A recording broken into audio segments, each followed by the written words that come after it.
following program may contain coarse language, suggestive dialogue, and discussion of violent imagery and sexual situations. It is intended for mature listeners who can tell the difference between facts and opinions.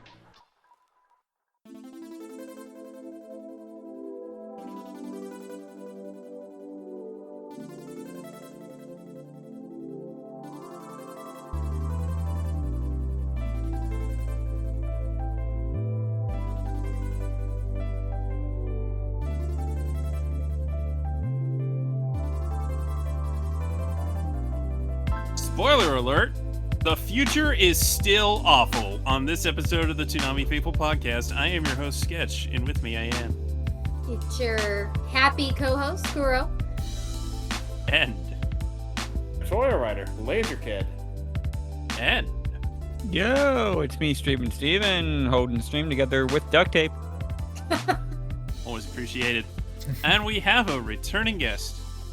It's La Ramayasha from Manga Mavericks, and indeed, the future is awful and we're living in it. But what's not awful were these episodes. I think they're going to be fun to talk about. I feel like you don't believe me, Sketch, when I say that I'm happy. Does my demeanor not express happy to you? I'm happy. I'm What? feeling glad. What? Like you like chuckled when I said that, like you didn't believe it was true. It was totally involuntary. That's my I'm story, happy, and damn I'm it.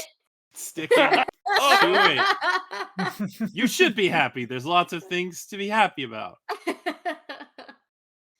Yes. I don't know. Caught you there. Okay. You threw off my groove. Sorry, I'm sorry. We are Yeah. just professional things here. Yes. Yep. So Kuro's going to be handling the recaps of the final season episodes of Tokyo Happily. Revengers in Blue Lock. Happily. But before that, just a little bit of Toonami related news, because the wonderful, wonderful people at Discotech are re-releasing The Big O. It's showtime. Yeah. And it's coming pretty soon. Was it October? Yeah, a lot of the stuff they announced were like that. I was actually really surprised. Yeah. And if you were like me, and after all these years were like, shoot, I never got around to buying the SD Blu-ray for Samurai Pizza Cats. Good news! Oh man, I'm totally like you in that regard. I saw that and immediately thought of you too. They No. actually are doing a Blu-ray upscale of that cheeky dub. Mm-hmm. Gosh. Oh man, it's gonna be glorious to watch in HD. You know what's unfortunate though is that I was at Otakon this past weekend with Sakaki, Wheelord, a bunch of folks. But we went to the Discotheque panel, got to see all these cool announcements live. But when the Samurai Pizza Cats announcement happened, Sakaki was lamenting because he had just that day earlier at the Discotheque booth bought the previous SD on Blu-ray set.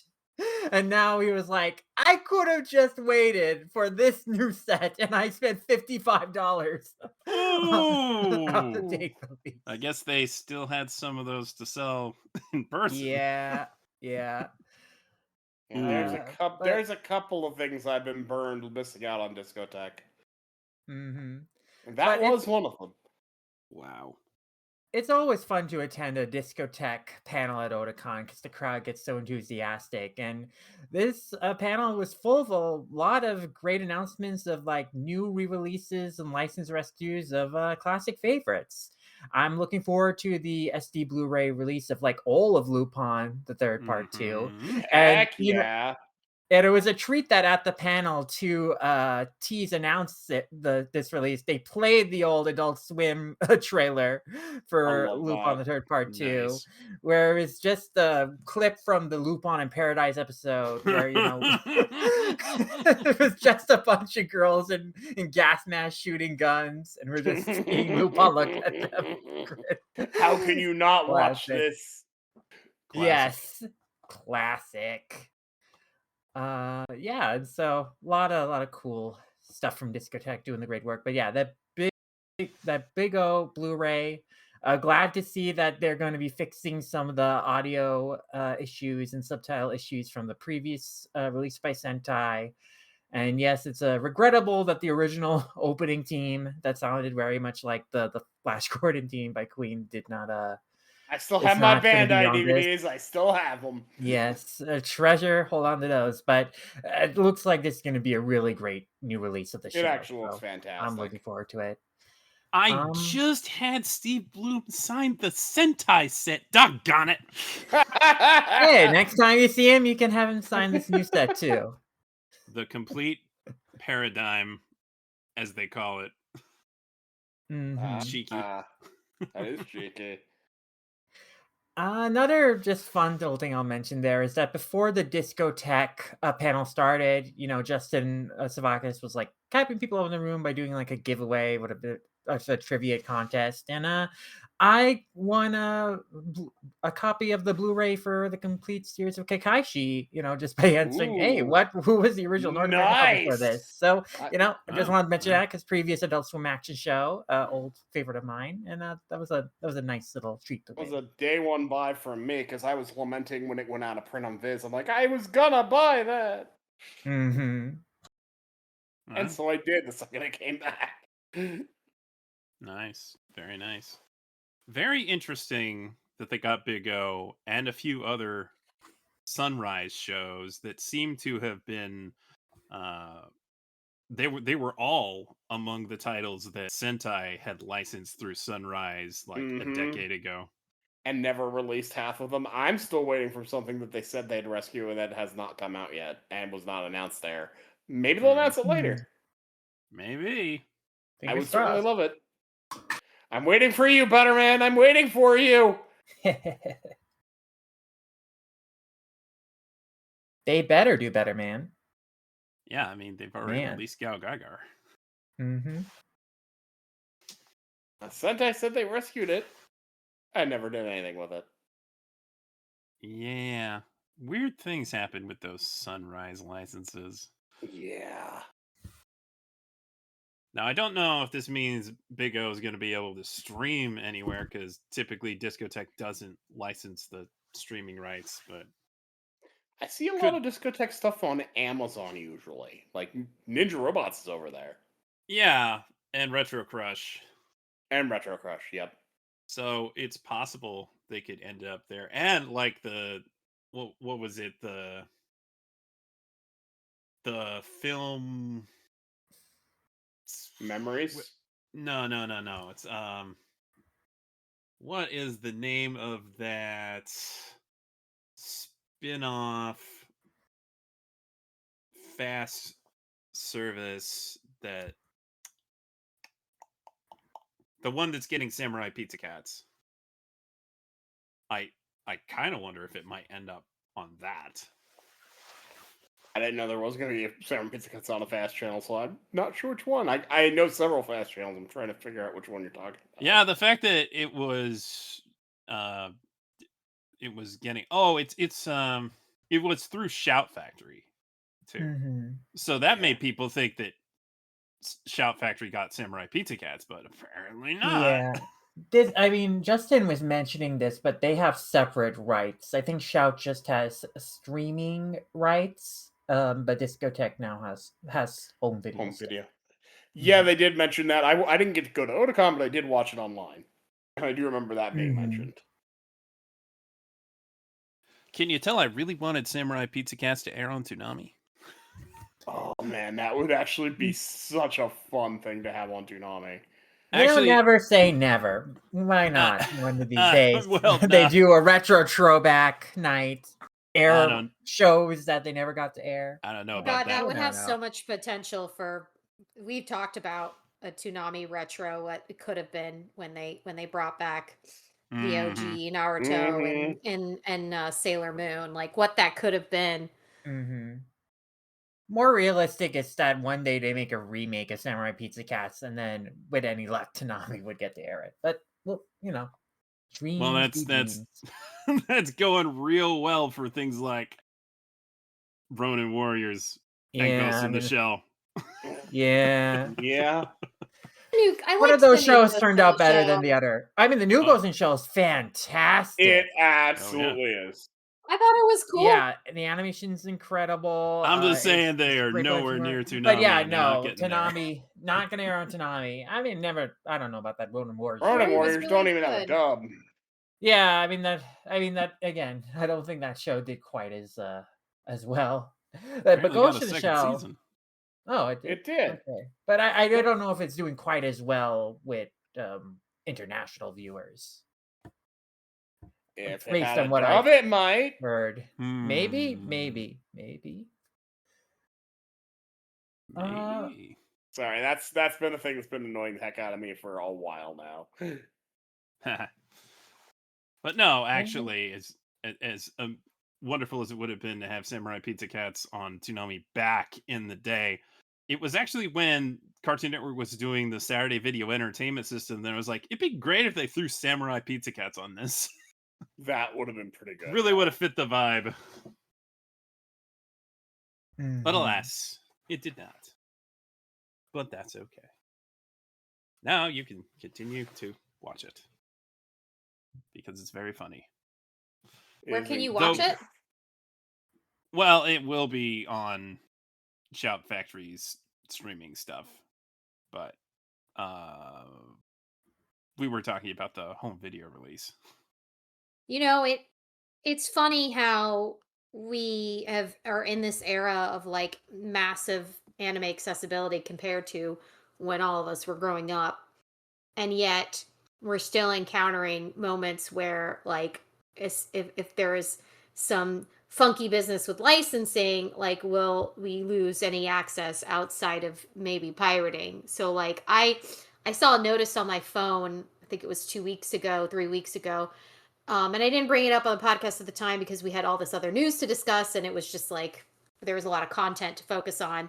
But that Crunchyroll had pulled a few titles from their streaming, and I looked at the list, and there was a couple things on that list that like I had on my queue and that I would have watched or wanted to watch or whatever, and Grimgar is the only one I could think of off the top of my head.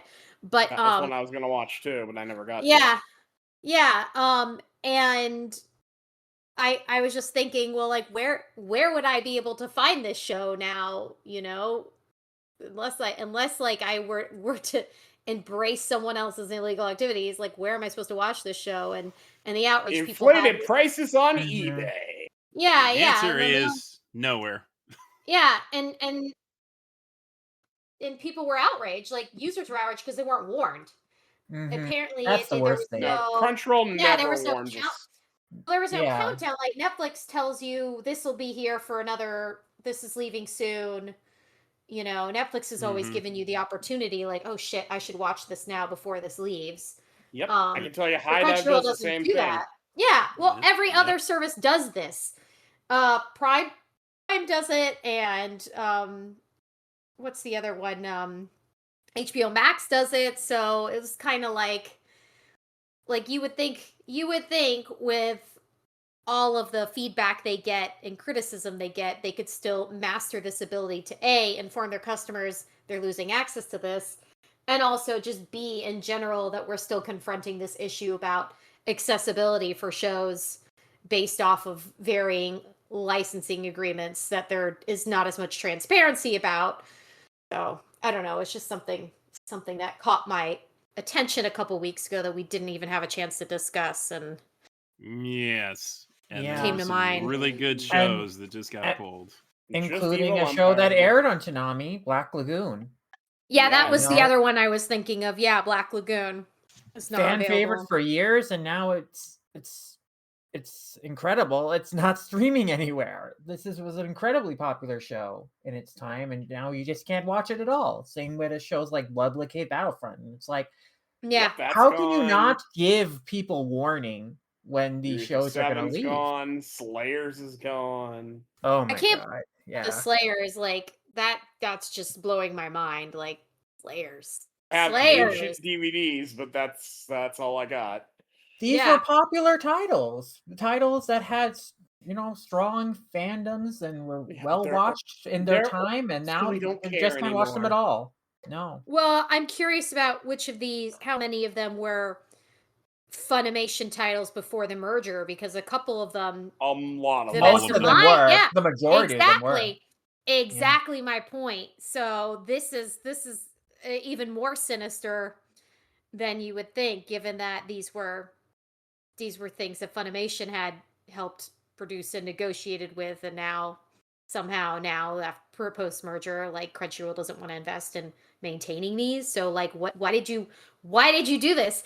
More access to anime now that we're all together as one happy family. Except no, that's not true. You're taking That away was stuff. a lie. Yeah. There are still several titles that Funimation had that never made its way over to Crunchyroll after the merger. Yep. Yep. Slayers is actually one of those. Absolutely, yeah. I Yeah. kept waiting for it, and then they're not even in print. Mm-hmm. Alas, Just another reason to be mad at Crunchyroll. Another reason to buy physical, because otherwise you never know what's gonna happen. Yeah. Yeah. Obligatory fuck you, Sony, just because. I mean, yeah, absolutely. Yeah. Just throwing that out there, because that's going to be my weekly thing now. Yeah. Physical media may not last forever. They may degrade at some point in time, but you know what? They're at least more reliable in terms of you having access to watch the shows you want to watch than streaming services that can take a show down at any moment without warning. And I can't imagine that this is at all for the benefit of audience, because No. I bet you No. anything that stripping away physical media, we are not going to see the price difference in No, absolutely not. purchasing No. digital. It's going to be the same price, and they're going to take the extra profit and put it in pocket. That's the whole point. That's exactly the why they're prices are doing only to this. keep going up. Yeah, which is ridiculous, because if they're eliminating the entire manufacturing process of discs, then it should be Then- cheaper. And it yeah, is if you're not- cheaper. You look at it right now. Look up the physical price of a PlayStation 5 game and the digital game, or even an anime, and you will see it's anywhere between $10 to $15 cheaper to buy the digital product. But as soon as they take away the physical option, the price of digital is gonna rise up to In meet. a lot of cases, it's already the same price. Yeah. Yeah. Which is Yeah. absurd. Because when you're buying a digital product, you're really not owning the product unless No. you are You have given a- the right you for a get a DRM-free license. download. You're Mhm. just licensing it. You don't own it. Mhm. You're basically renting it until the time that the licensor decides, actually, we're not offering this anymore, and then revokes your right to access it. Mm-hmm. Well, yeah.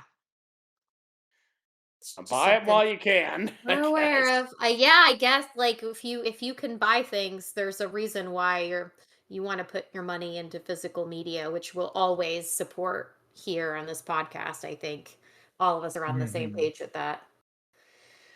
Anyway, I thought that would be a useful diversion discussion point before we get into the meat of Before we talk about two shows from Sony, Yeah. which Oh, may or may not be making it difficult for us to get more of them. 100%. there is I a mean, it's reason I call interesting. them the evil empire. Yeah. It's interesting And- that we were able to get them on Toonami at all, considering that they were on Crunchyroll, but perhaps that has to do with the Kodansha factor of it all. I do think they went through Kodansha. That Mhm. explains a lot.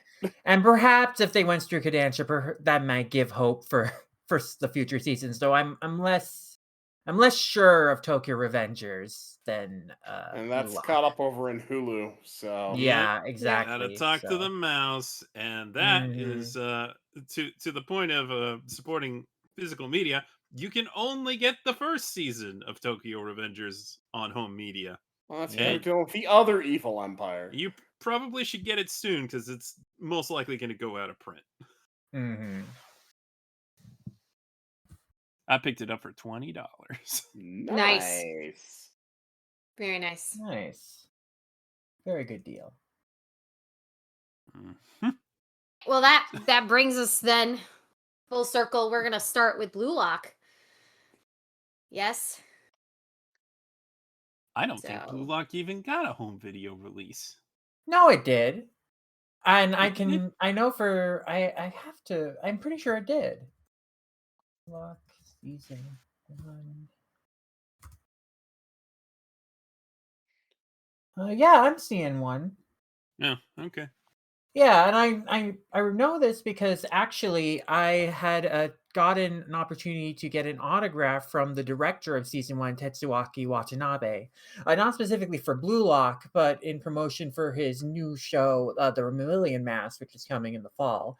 And I had seen people bring their Blue Lock Blu-rays to the autograph signing to get it signed. Alas, I wish I had thought of that. I just brought a Shikishi board, but Oh, here's Yeah. something interesting. I'm looking at that Tokyo Revengers Blu-ray. It's got a Viz logo on it. oh Yeah. yeah, they probably sub. That's they- how for we home probably video got to- Yeah. That No, explains It has nothing to do with Viz. They just No. sub-licensed the home video release, which is kind of weird Yeah. because it's Kodansha, not Shueisha or Shogakukan. That's extra weird because Mhm. it's Crunchyroll and Viz on that spine. That is bizarre. It was just one of those shows that Crunchyroll sub-licensed to Viz for home video. Yeah. Well, Anyway, it might sorry, not disappear sorry that for long. Yeah, derailing that. that's what my me to go back to it too. So yeah. Well, let's get into it. Episode 24. The time has come, aptly named for our segue into this Let's episode. go. Yes. Time has So come. where we left off, Rin had scored a goal, and Batra pointed out to Rin against these 5 professional players. Batra points out to Rin that even he's grown as a player because Isagi's on the team. However, in spite of scoring that first goal, the team is quickly overwhelmed by the 5 superior skills, and they end up losing as they score 5 quick goals in succession. Because they're professional players. That was always going to Mhm. end this way. So Isagi, Batra, Aryu, and Tokimitsu are pretty disappointed. Rin clearly has taken this loss very poorly, but the 5 of them seem to be humbled by the experience and still inspired to keep going. Meanwhile, at a board meeting, Blue Lock is nearly canceled due to the extremely high spending. Holy shit! Steven was probably so excited to hear this logistical end of things. You know what? I was proud of that. I'm like, finally, they got in trouble Let's for all that talk paint. about the numbers. Yes, because apparently they were like not only paying the pros, but they were also like giving them incentives to score more goals. So Yeah, they gave them a bonus. Like they were That paying them was 100 so million unnecessary. Yeah, million yen on they top. didn't. I mean, I would think their pride would have been enough to like keep going. But anyway, the high spending and not yet the results they wanted demonstrated a lack of faith from the board members. So Ego decides to show them the outcome of Blue Lock's trading and offers a proposal to save the project. Anyway, back to the boys who were we get an amusing scene with them like doing stuff. I guess they're studying because they're Yeah, they were studying Yeah. English because I think Yeah. the thing lost in the dub is that the like World 5 players, they're all speaking English. Only Rin knows English, and so the others are basically trying to learn English from Rin. that definitely and got he's getting lost annoyed in the with it. dub. That definitely Yeah. got lost in the dub. I'm glad you explained that. I just assumed this was because they were like still young and in school, but I thought it was really cute. Batra's little scene with the trying to pronounce the days of the week. Yeah, no, it's Um, very funny in the Japanese, Yeah. especially It was funny. It was funny, but it makes more sense with greater context. And anyway, announcement comes on that the remaining teams have advanced to the 3rd selection, which consists of 35 total athletes in 7 teams, which have passed. So basically, out of the original 300, 265 have been eliminated.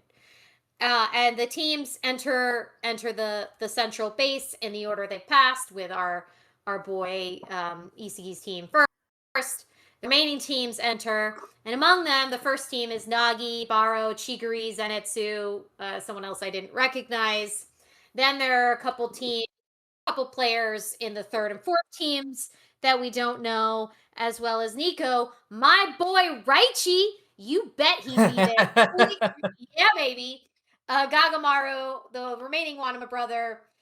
Inexplicably, Igarashi's still there. I would love to know how that happened. And of Yeah, course, what the He's heck? so cocky and proud of himself too, and it's like It's you were carried by the rest of your well, the team, funny way weren't is you? he just announcing it like, "See, I'm still here." Like, yeah, we're all surprised, including him. Anyway, Yeah, he like gives a big post like, "Yeah, I'm here," and it's like, come on, man, it was the other members of your team, right? No way. really, I really need like that episode that just shows us the progression of these guys. In any case, Isagi asks Reo what happened to Kunigami, who sadly has not been selected, and the last player on their team appears, who is an aggressive person. His name is Ryusi Shido, and he antagonizes them, stating that he was the one that disqualified Kunigami. And I love how he earns the ire of Ochigiri and Bachara, because our boys are all ready to like throw down with him before Ego intervenes, you know. And he informs the finalists that there has been a change with the next selection due to the board wanting to shut down the project. It is now a match between them and Japan's U20 team, which, as we know, happens to include Rin's brother. So basically, if they lose, the program's going to be shut down. But if they win, then they have a chance to supersede the team's position. So that's a hell of a third selection. Ego says that he's got faith in them, believes that they can win, and doesn't explain to us how he's going to make a team at 11 of these 35. I guess we'll learn all of that. Anyway, the episode ends with Isagi reflecting on what he learned about the game was less about teamwork and more about individual goal scoring, I guess. So yeah, this was actually I'm glad that they my thoughts are I'm glad that they did not prolong this game with the 5 and made it quick. And so we got to kind of see the other players come in. We got to see what happened, and it's a good transition episode that just gave us enough to keep us interested. I think, we got to see a little bit about the logistical challenges with maintaining such an expensive over the top project, but also like seeing like how far players have come and how far they have to go. A really nice wrap up to this season, I think. Trying to just including everything, and most importantly, Raichi is back. So yeah, yeah, I'm just so glad to see him. I missed him. Yeah, so let's start with what are your thoughts about this episode specifically? I think it was executed very well. Like you, I'm also glad they didn't prolong this game with the World 5. And like after that initial goal that they managed to score in the previous episode, the World 5 basically curb stomped them in the first couple minutes of this one and really humbled them, in particular Rin. And I feel like Rin has become a more interesting, likable character in the last 2 episodes, just in the fact that he's been humbled by being losing and things not going how he expected. And also the added scenes of like, comedy with him that kind of break his cool facade. Like in last episode where Isagi was trying to stretch with him and he was getting annoyed with that. And Isagi toppled over on him. And then in this episode, the scene where like everyone was trying to learn English and Rin was like just getting annoyed with all their questions. Like I think those moments that kind of broke like that cool I'm better than everyone gimmick of his. Like that is the first time we do see him like lose his shit a little bit. It was pretty funny. Yeah. And I think that, we now have something very personal for him going into the next arc with this match against the U20 team, with his brother being on it.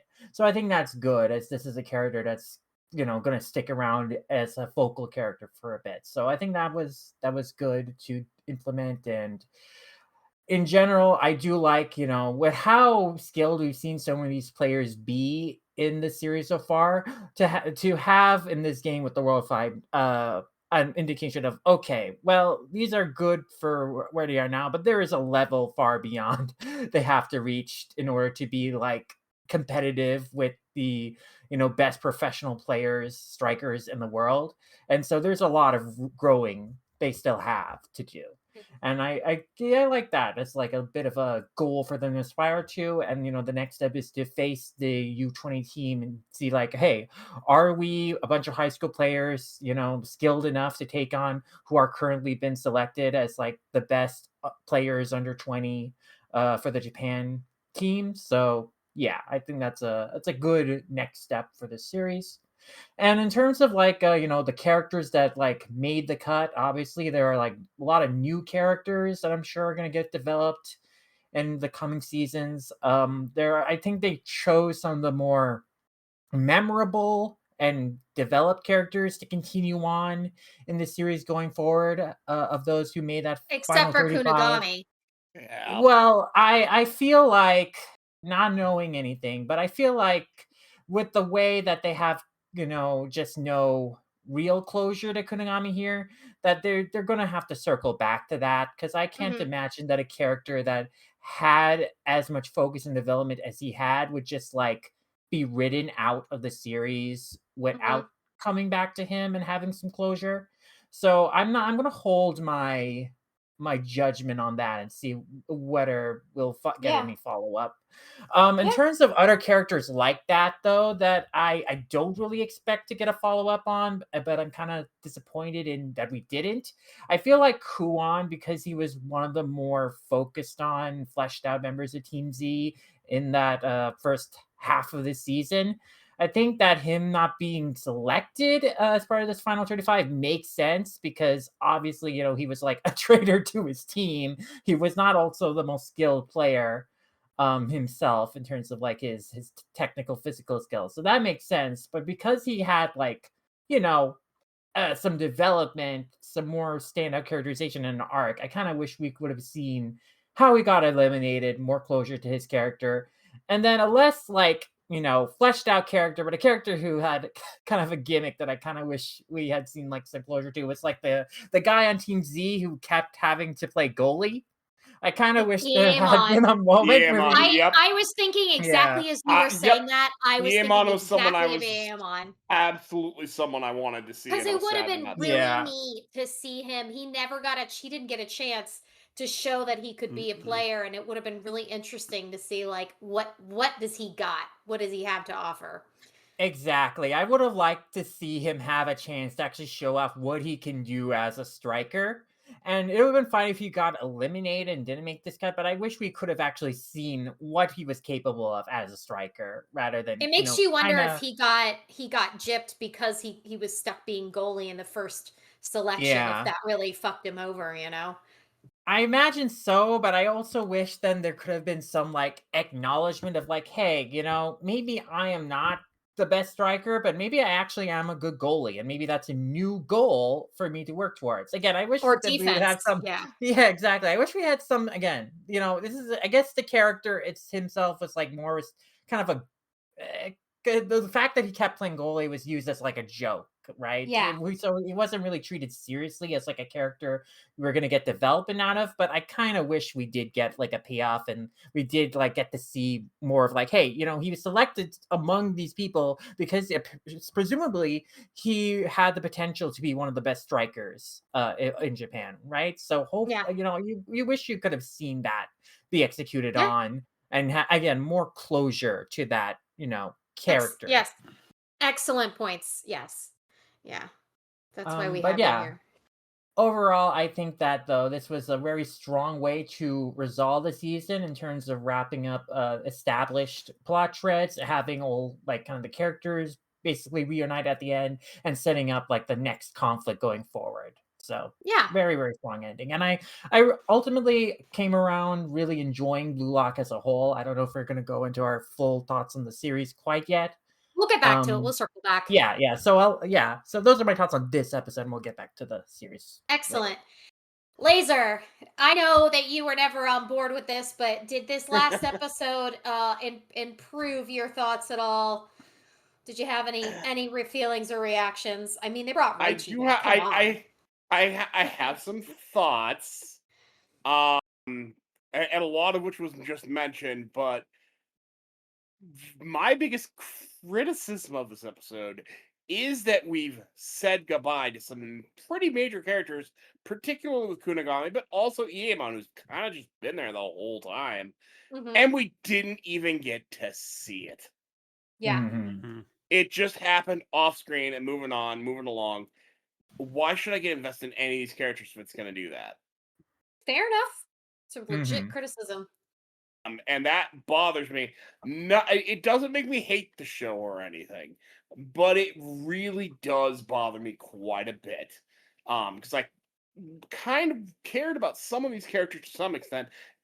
I did enjoy the battle with the established characters, the not characters, but the established soccer players. I thought that was interesting.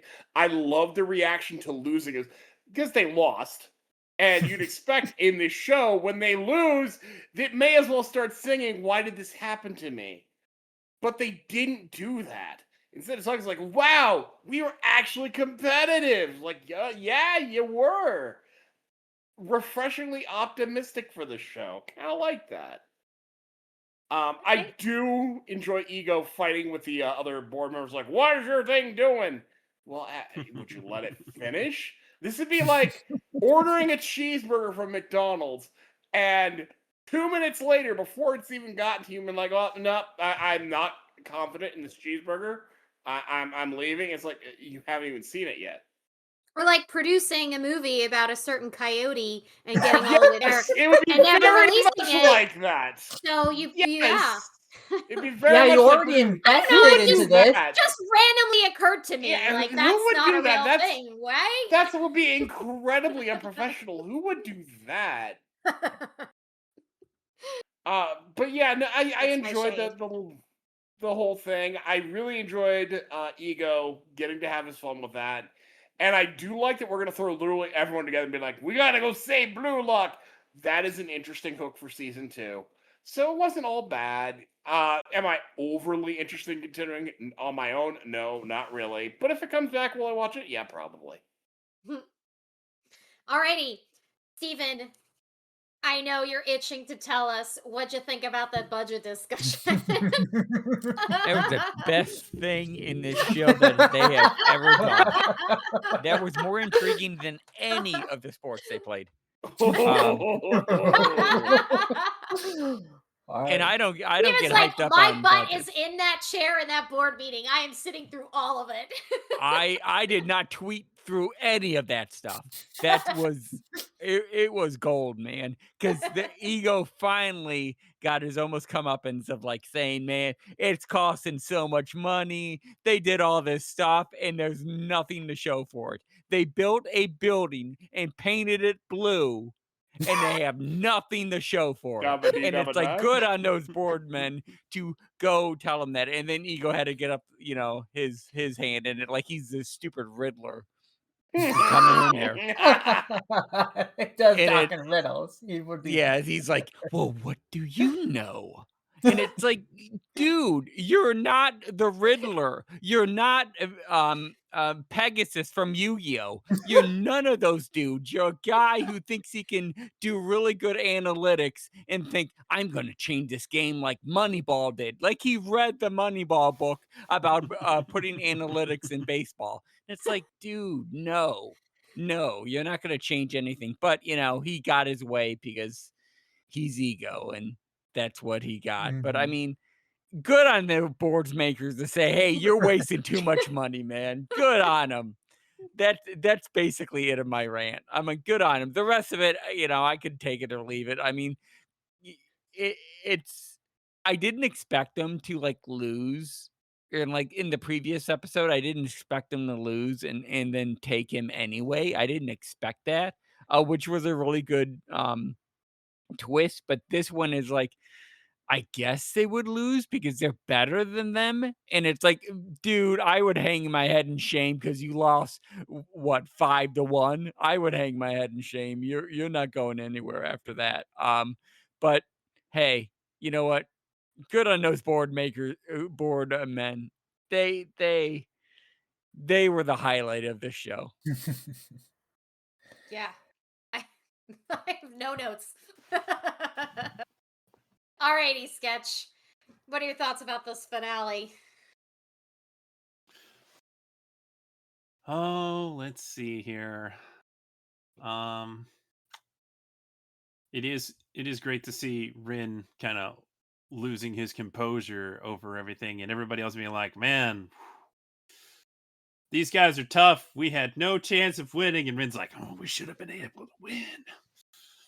And now they're really twisting the knife with the fact that his brother is getting involved, and Isagi trying to do yoga with Rin.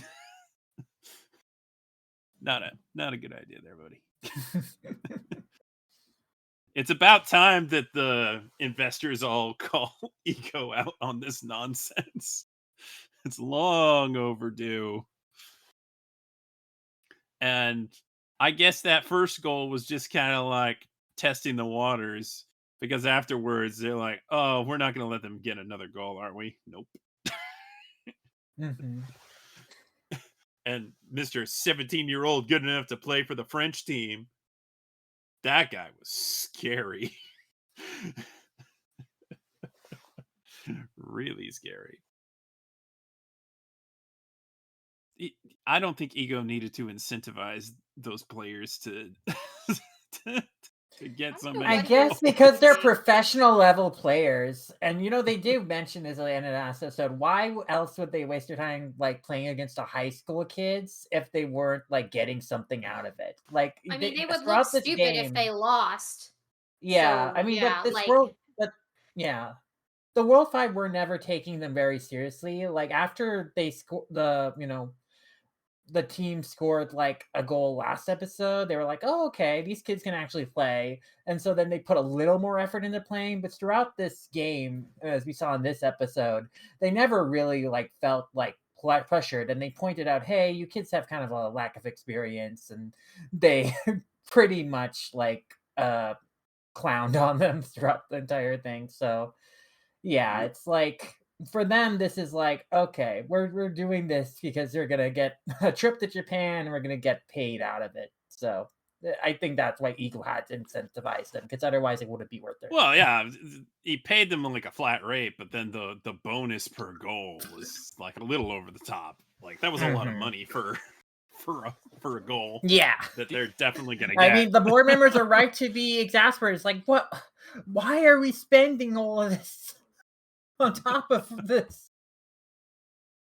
Dude, I would love to see what their rider is on those soccer surfs. Like, do they get like all blue M&Ms or like, like what's going on? It's like, is everything like, you know, they must be getting millions upon millions, and they're like, hey, let's shoot another goal, just bleeding that whole company dry. You know what? I love to see it. I want to see an ending where Ego just goes bankrupt and he's like, it's almost it's like if you watched what was it My Adventures with Superman, you see his budget keep going down, right? Mhm. Or it's like the old saying of what happened on Jeopardy. Every time you win in the negative numbers in losing money, you have to pay it back at the end of the show. And Alex Trebek is like, this is you're going to be in Jeopardy now with me. Yeah. But as for who survived and who didn't, I am very disappointed that Kunigami is out, and I'm really disappointed that we didn't get to see what Yaman can do. Like, come on, give the guy a chance to show something. It's very. How did Igarashi make it? Seriously, that little cockroach, and he's just like so what cocky when he shows what up would too. he do? He never once demonstrated like anywhere near the level of talent that the other guys rose to. So I'm thoroughly baffled as to how he got there over Kunigami. That's why I need to see how that happened. We need to backtrack. I need to know Well, how this happened. I Mhm. think there is one reasonable explanation for that, though it may be kind of nonsensical. Obviously everybody had to play against different levels of players, and it seemed like Kunigami faced a guy who's pretty terrifying. Igarashi probably just got lucky. Yeah. Yeah, that seems to Again, I be think he the was real. carried by everyone else and just got lucky. Yeah. Yeah, I'll buy that. And when you consider it, it would have been Kunigami and Ryo against whatever two players they were up against, and that's I don't think Kunigami and Ryo by themselves would play very well. Why they picked Ryo over Kunigami though? 'Cause I don't know. Ryo's never really shown that he's Extraordinary. yeah. Mm-hmm. But then again, I suppose besides having a pretty good physique and pretty good kick, there's nothing too special about Kunigami compared to a lot of these other guys. But still, there's a lot of bums that made it through, and they must have just had a better role, a way easier matchup. Unfortunate, but man, that guy didn't have to rub it in like that. What a jerk! Mm-hmm. Well, you need What? heals. You need more heals on this team for Yeah, people for Isaki to be in conflict with. So yeah. Yeah, No doubt that's that will clearly the continue. case. When you No, I don't see why antagonizing your teammates is the way to succeed, but I guess Barrow has functioned as long as he have doing that shit, so maybe it doesn't matter.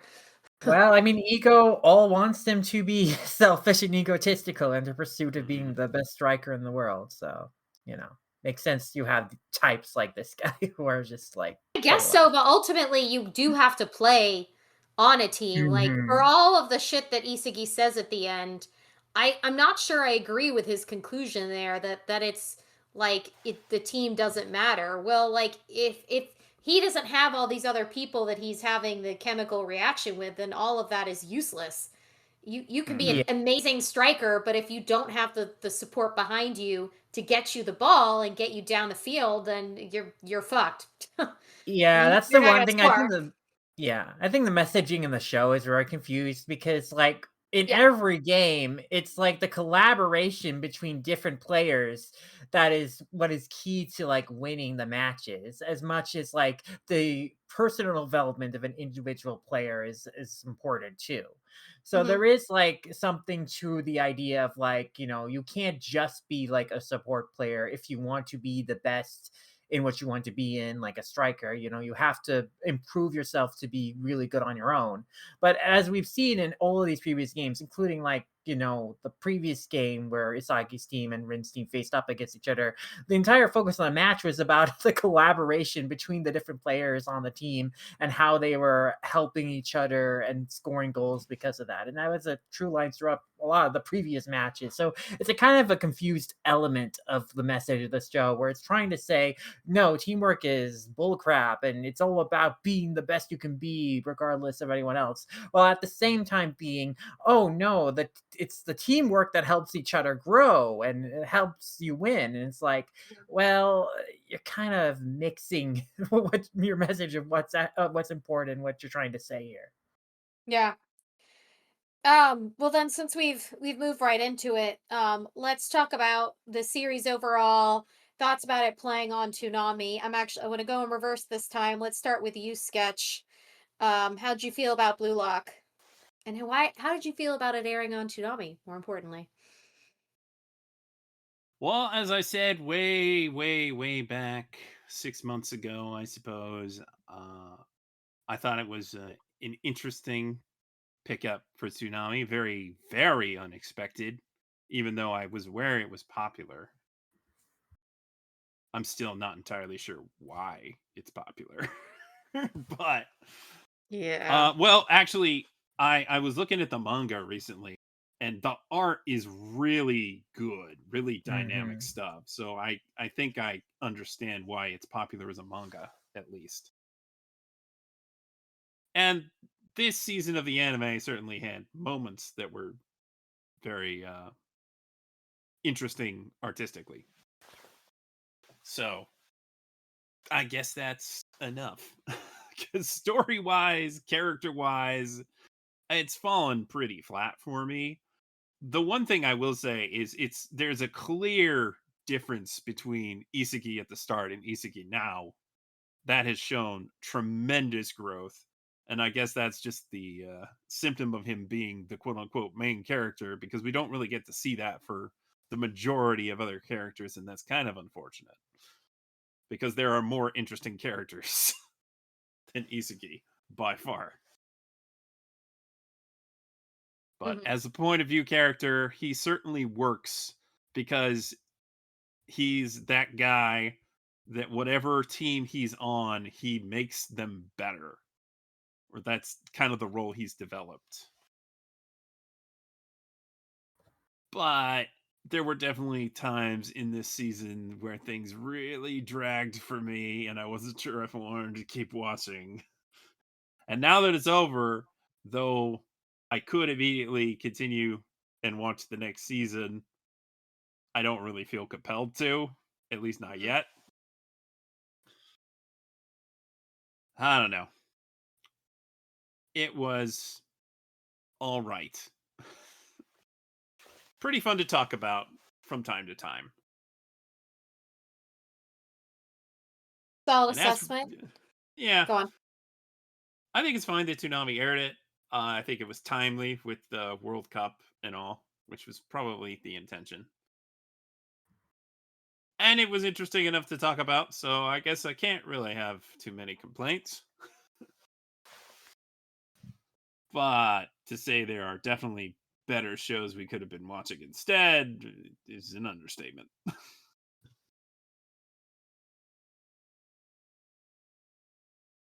Okay, Steven, what are your thoughts about the whole season of Blue Lock? You know, it's a show. Um, yeah, it's a show. It's an anime. It's a show. Um, did I enjoy it? I don't know. I think I enjoyed some parts of it. Personally, there were like some really good parts of it. Like every time the animation was really good when they like focused on one thing and they showed like a kick or a shot or something that was like, oh my gosh, mind blowing. Like they were actually using some type of weird superpower they had. Um, it was really cool. Like they knew how to draw, they knew how to get that attention. I didn't read the manga, but I would assume that stuff like that was lifted from the manga. Um, the plot of the show, absolute garbage. Uh, no offense to anyone who likes Blue Lock or any of that stuff. That plot was absolute garbage. Getting kids from all over, sending the letters out like he's Willy Wonka, and going out and saying, "Hey, I'm going to give you the golden ticket. If you just let loose your ego." It's like, That's dude, the blue ticket here. yeah. I'm surprised he didn't had that letter in blue. That But does seem oddly not on brand. yeah, that's where the brain falls down, right? He wasted all that money on the paint and everything else. He couldn't make the font blue. The printer ran out of blue ink, right? He just send it out. Just send it out. It works. It works.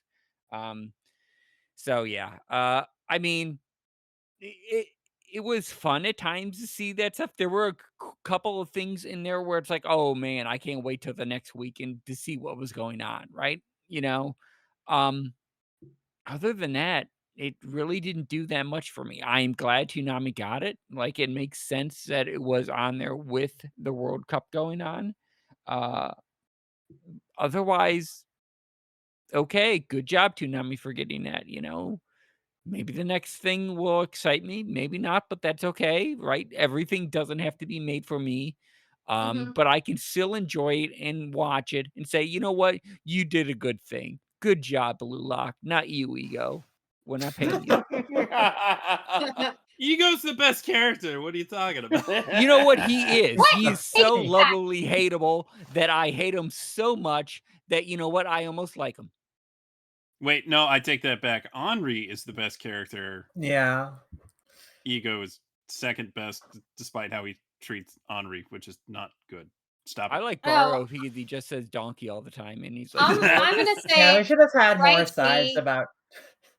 Raichi was the first character that actually made me interested, just because he made me laugh, and that was at the point where it was getting really boring, and then he said something hilarious, and I was like, all right, this guy's got doing something for me. he's amusing me. So Fair enough. yeah. He immediately stood out as very entertaining. Mm-hmm. All right. I do like when we have some balance. So I guess in a similar vein, Laser.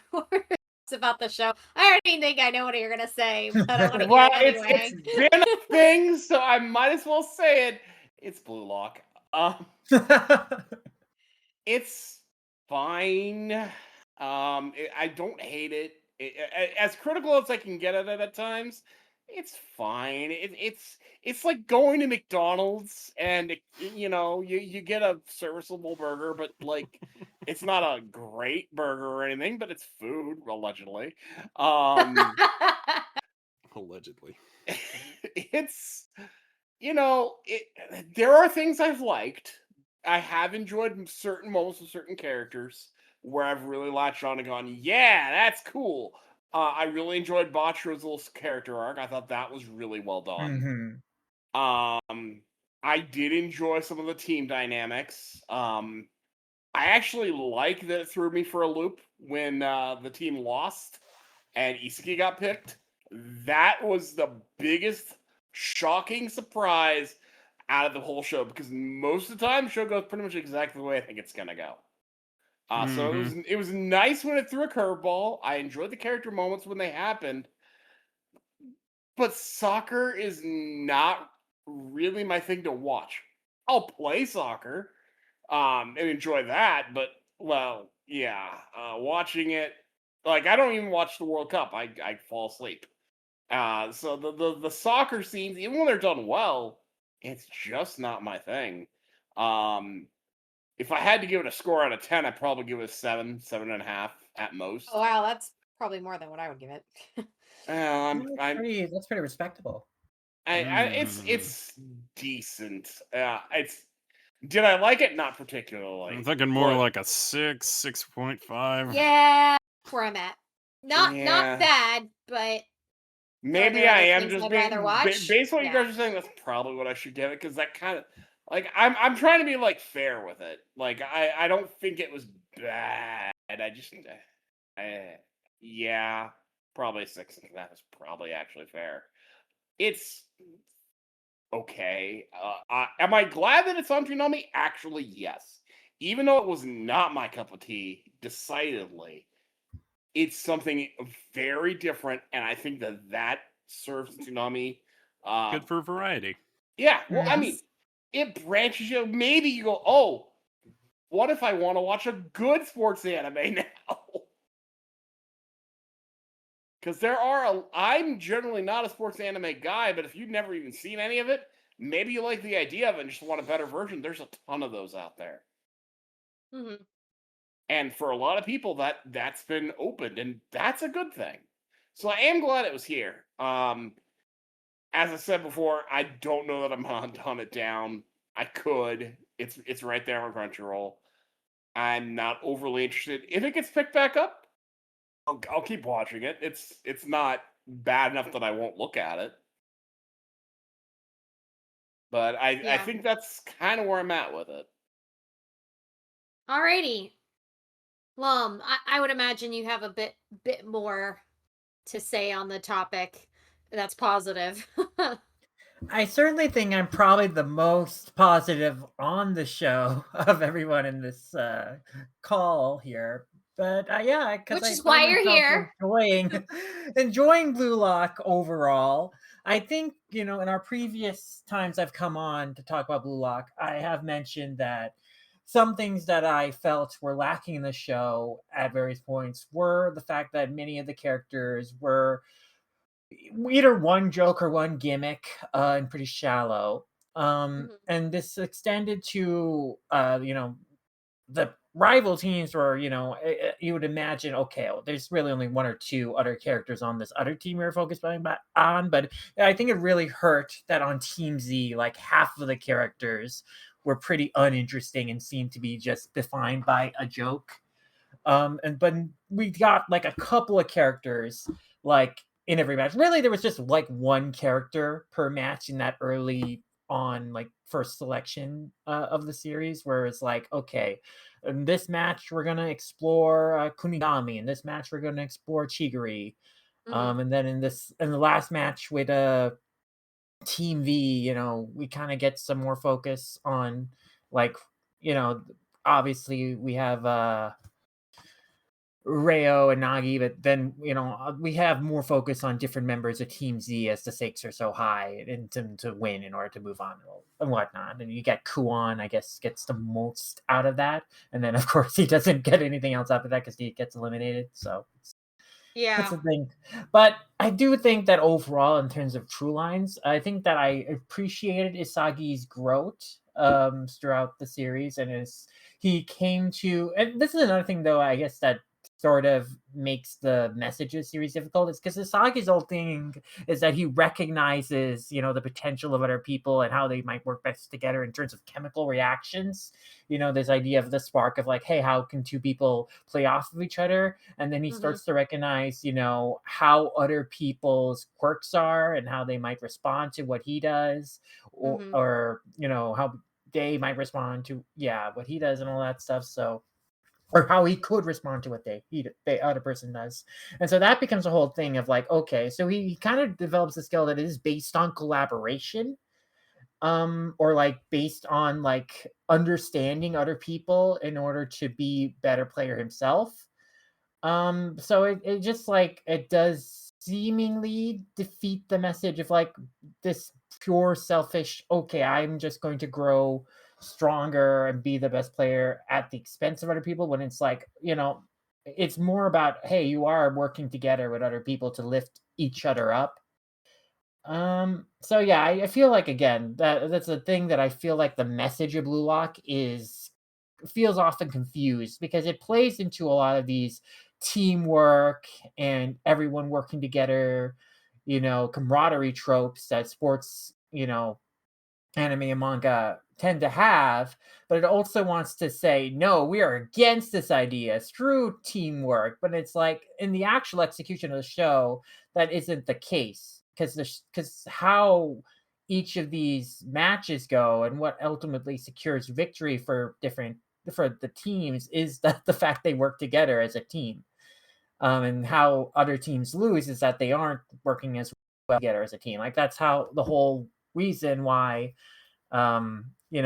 early on in the second selection, because Isagi didn't quite have the same chemistry with Nagi on the team, as he did with Bachira. They weren't quite in sync, and so they weren't quite able to beat like Rin's team. And then later on, they had to be able to incorporate like a chemistry with each other and with Baro, and as like Shigeru gets added. So it's like, yeah, you have to learn how to work together, play together with other people in order to be competitive against another team. So it's not all about you yourself getting better, because you can't play the game of soccer on your own. You do need other people to play with, even if you are all like strikers and you can have like Blue Lock men or whatever be your goalie. You don't have to worry about that. And you have to still do other positions. Like you do have to have a defensive role. You do have to have strategy. So again, I do think that there are a lot to the conceptual like aspects and like kind of the attitude that Blue Lock is trying to present that it cannot really deliver on, because in actual execution, in order for the story to work, those things cannot end up not being like conducive to actual good storytelling. So, but when the show plays into, again, like how characters bounce off of each other and can play off of each other, both in, kind of the selfishness of like, okay, well, I'm going to use you to score a goal myself, or like I'm going to use how I know you, how you'll respond to do something unexpected that'll throw both you and the opponents off guard. I think that works out well and can be pretty fun and exciting. So I think the show can often have fun in that way, and I think that you see some good examples of that in like the first match where where Baro is on Rin and Isagi's team against Reo, Chigiri, and Kunigami, where like Rin Isagi basically ends up being like using Baro and how Baro's like selfishness to like kind of use that to get ahead in the match, and then that causes Baro to be like have this existential crisis of wait, I'm not the main character on this field, and then end up having to like kind of work together with Isagi reluctantly in order to be like, oh, I can't get left behind here.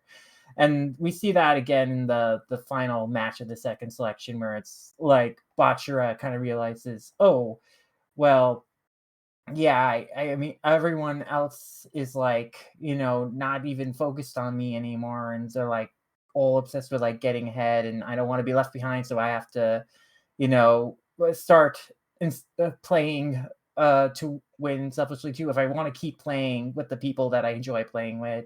And then it has this nice moment where at the end it's like he's saying, hey, I knew you would end up doing this because I knew know you too well, Bachira. And that's kind of a nice moment where Bachira realizes, oh, I don't need to be dependent on other people in like this like kind of desperate way of like, oh, I who am I if I do not have like the other people that I'm playing collaborating with, but also being like, hey, there are other people who see and understand me and who I enjoy playing with because of that. So there are character arcs like that that I really enjoy, that I think kind of play to the strengths of the series well.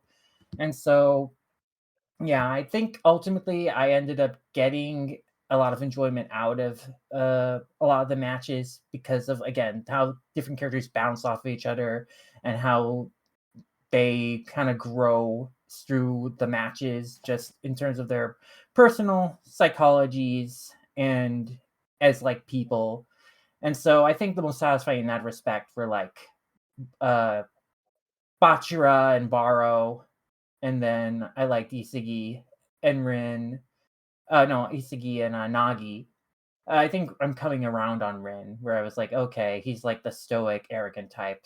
I'm too cool for you to care type at the beginning. But now, like towards the end of the season, we're seeing, okay, he has some vulnerabilities, and also he's capable of kind of like some maturity in his acknowledgement of like, okay, I won this match out of luck, and I have to win.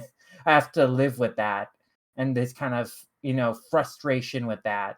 And then again, we also see kind of the more like comical sides that kind of can get under the facade of his super seriousness, and we also know his personal sake. So I think again, the show, where the show has ended, has me interested and invested in a lot of different characters going into what's coming in future, and then a lot of the matches improved as it went on, particularly in the second selection part of the series, where you kind of started to get more focus on more established and interestingly developed and characterized characters.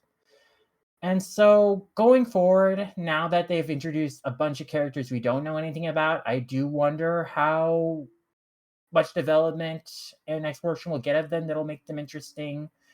But I do think that the conflict that they've established, with the Blue Lock project itself being on the line, and then the stakes of like playing against these under 20 players, is very interesting. So I hadn't read the manga before. This was my first time watching the show, even though I had heard very good things about Blue Lock for years. I knew it was very popular.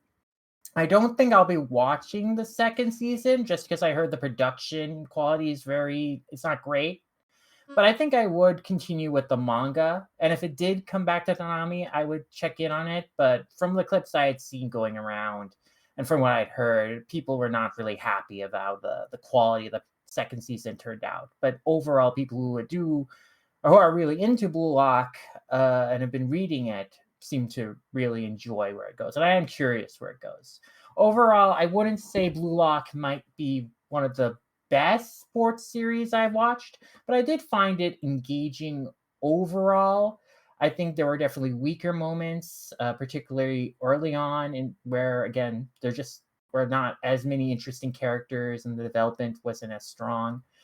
But I think now there are enough interesting characters. There's enough like interesting relationships between different characters that makes me keen to continue it. And I think the show in itself and its execution of different games, I do like watching sports. I do like watching sports anime, and just even though it can be repetitive and like, oh, they score this goal, but oh no, now they're losing because this person is doing this unexpected thing. How are they going to come back from that? There are a lot of like tropes and things that get repeated in these concepts for like sports anime, but you still get invested of like, oh, there's always that's something that's unexpected that makes you like, okay, there's stakes here, and you're eager to see what's next. And I think like most good sports anime show is doing a good job now of investing like, okay, here's the personal stakes for this match, like in the match with Isagi's team and Rin's team, where the personal stakes is Bachira's like fear that he'll be left behind and not be able to play soccer with the people he enjoys playing with anymore. So yeah, overall, I guess that's a long-winded saying is that I thought Blue Lock was pretty good. I think it was good that Toonami aired it for both variety and also to play into the fact that the World Cup was happening in this year and in the US this year, and there was a much increased interest in soccer this year. And I hope that Toonami also continues to take more chances on like, stuff that isn't necessarily battle shonen series, but like stuff that fits the spirit of Toonami. And I think a sports series like Blue Lock that is all about like kind of hot-blooded, like people competing against each other in order to be the best that they can be, very much fits into that spirit. It is very shonen. Yeah, I think Blue Lock overall, I've enjoyed it. I don't know if it is, again, it's a show that I'll come back to that often, but I would say that it was a nice addition to Toonami, and I think I did enjoy my time with it overall. I agree that the personal stakes were some of the best parts of any match in Blue Lock. Yes. Not that there weren't some pretty wild things happening on the soccer field from time to time where I was telling me like, oh, whoa, that was pretty cool. Yeah. We have input from the comment section. Mr. AJ Tibb added, as much as I like Blue Lock, I didn't and still don't think it's a good Toonami show. Sports anime as a whole don't really hit off with most people because of the pacing, which is usually slower, and the constant struggle between explaining for people who don't know the sport and glossing over for people who do. So, as much as I would like this to open the door for more sports anime like Haikyuu or Ahiru no Sora, I don't see people accepting them better. So just wrapping things up with my thoughts before we get into the talkbacks from the rest of the audience members. I started off not finding this at all appealing. I was not enjoying it, and it did grow on me over time, which for anyone who'd listened was aware of my feelings on the subject. And a lot of it, in my opinion, stemmed from the fact that I don't enjoy soccer as a sport, watching it in general. So I thought that heavily impacted my ability to enjoy the show. I did find that they managed to get me with, having some quirky characters. I would add that a lot of what keeps me engaged is being able to engage with you all. Coming here and having these discussions about it really forces me to actually pay attention. I'm not feeling the same enthusiasm going into like watching the show on my own as I would if I didn't have the opportunity to share with a wider audience my reactions to it. So and that ultimately plugs into what Toonami is to begin with. Fundamentally, Toonami is a community where we watch as a community, we discuss as a community, and we react, differently to things, and that we're able to have that reaction together. So in a way it was kind of a good Toonami show because it still forces that level of engagement that keeps us all united in a way, even if they're different opinions. I don't have a strong as a reaction as to whether or not this is a sports anime in general is a good fit for Toonami. I will harken back to what CJ says, like anything can be a good fit for Toonami. I still think that them sticking to the staples of more action heavy things will always play off better with the audience because that's kind of their root, and also being as edgy as possible whenever they've stuck to something edgy, something avant-garde, something different, that tends to come off really well because it's things that you wouldn't normally seek on your own. So if you're plugging in something that's super popular, well, you're gonna have an audience that A, may not be interested, or B, have already seen it. So I'm not quite sure that's the best decision, but I am not skilled enough to be able to make that determination of show selection in general. We just talk about here what our preferences would be. So yeah, it did grow on me. Characters grew on me.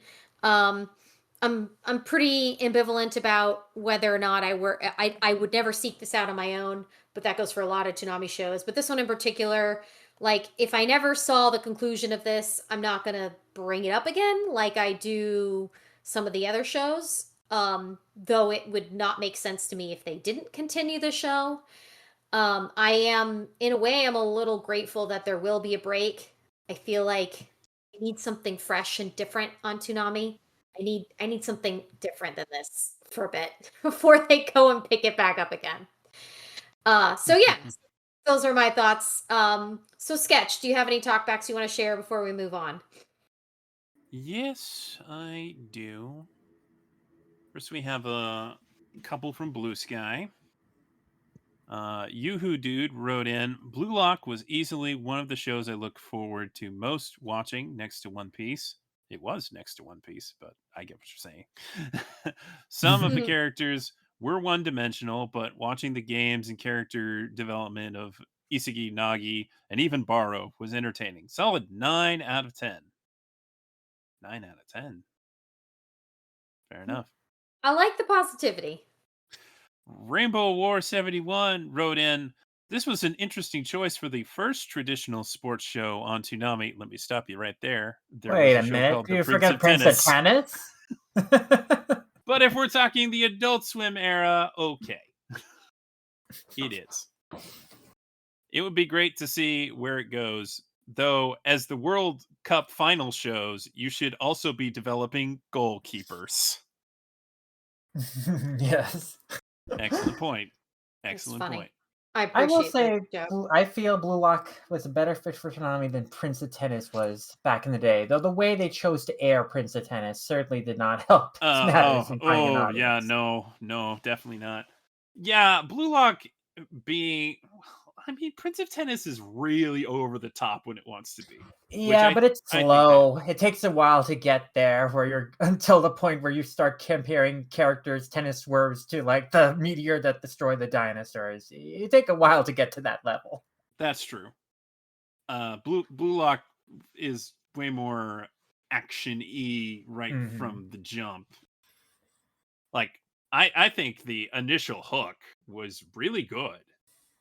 Like, it got me interested. But didn't quite keep my interest for the whole thing. But now some talkbacks from Twitter.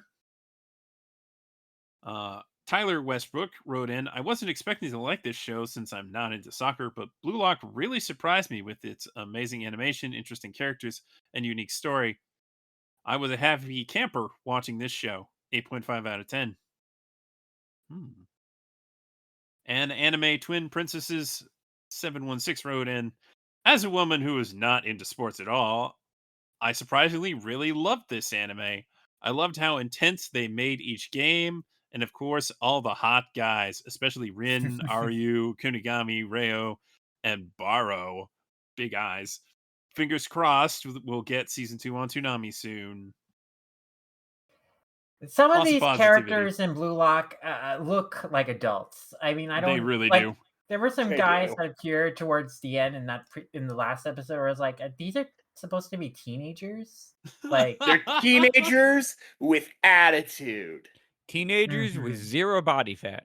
I yeah. mean, some of that is true too. These are incredibly well built kids. this is a common trend with this show and Tokyo Revengers. Yeah, it's more ridiculous than Tokyo Revengers. They're like middle schoolers. God. like, Yeah, Oh, they're middle schoolers that are absolutely jacked. It's crazy. But it's a little bit more believable with Blue Lock, but still, like these young men are very toned. Well, you Mhm. see, the time has come to jack the weights. Yeah. Yeah, and there was more than a little of them being shirtless, especially Bachira.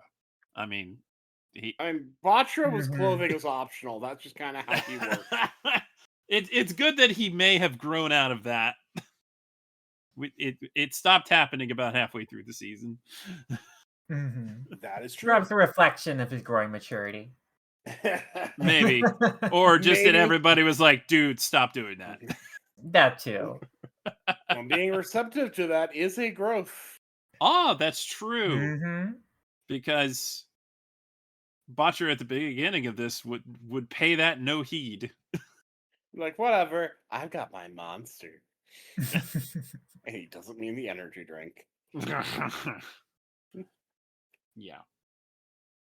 So those are the talkbacks.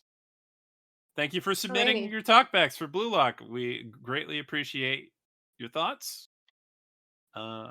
Hopefully we will not be left hanging for forever for season 2, but honestly, if you got Crunchyroll, just watch it. Yeah, who knows? And the time has come for the finale. Yes, you see what I did there, which involves did a see what you did there. crybaby. The very aptly named title of this episode. Holy cow! Mhm. Yeah. He certainly So, cries like a baby. oh my gosh.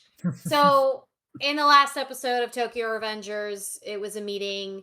Can I just, before I say this, I need to get this out of my system. Does anyone else like have the ultimate cringe when they have these gang meetings, like where they just shout like the meeting has come Yep. to order, and they oh my! I just get so much cringe Yeah. watching these gang meetings. It just feels all kinds of ridiculous to me. It's It's silly because ridiculous. it's little kids doing it. Just imagining Oh kids no, doing that's this and actually taking this why I'm seriously. okay with it.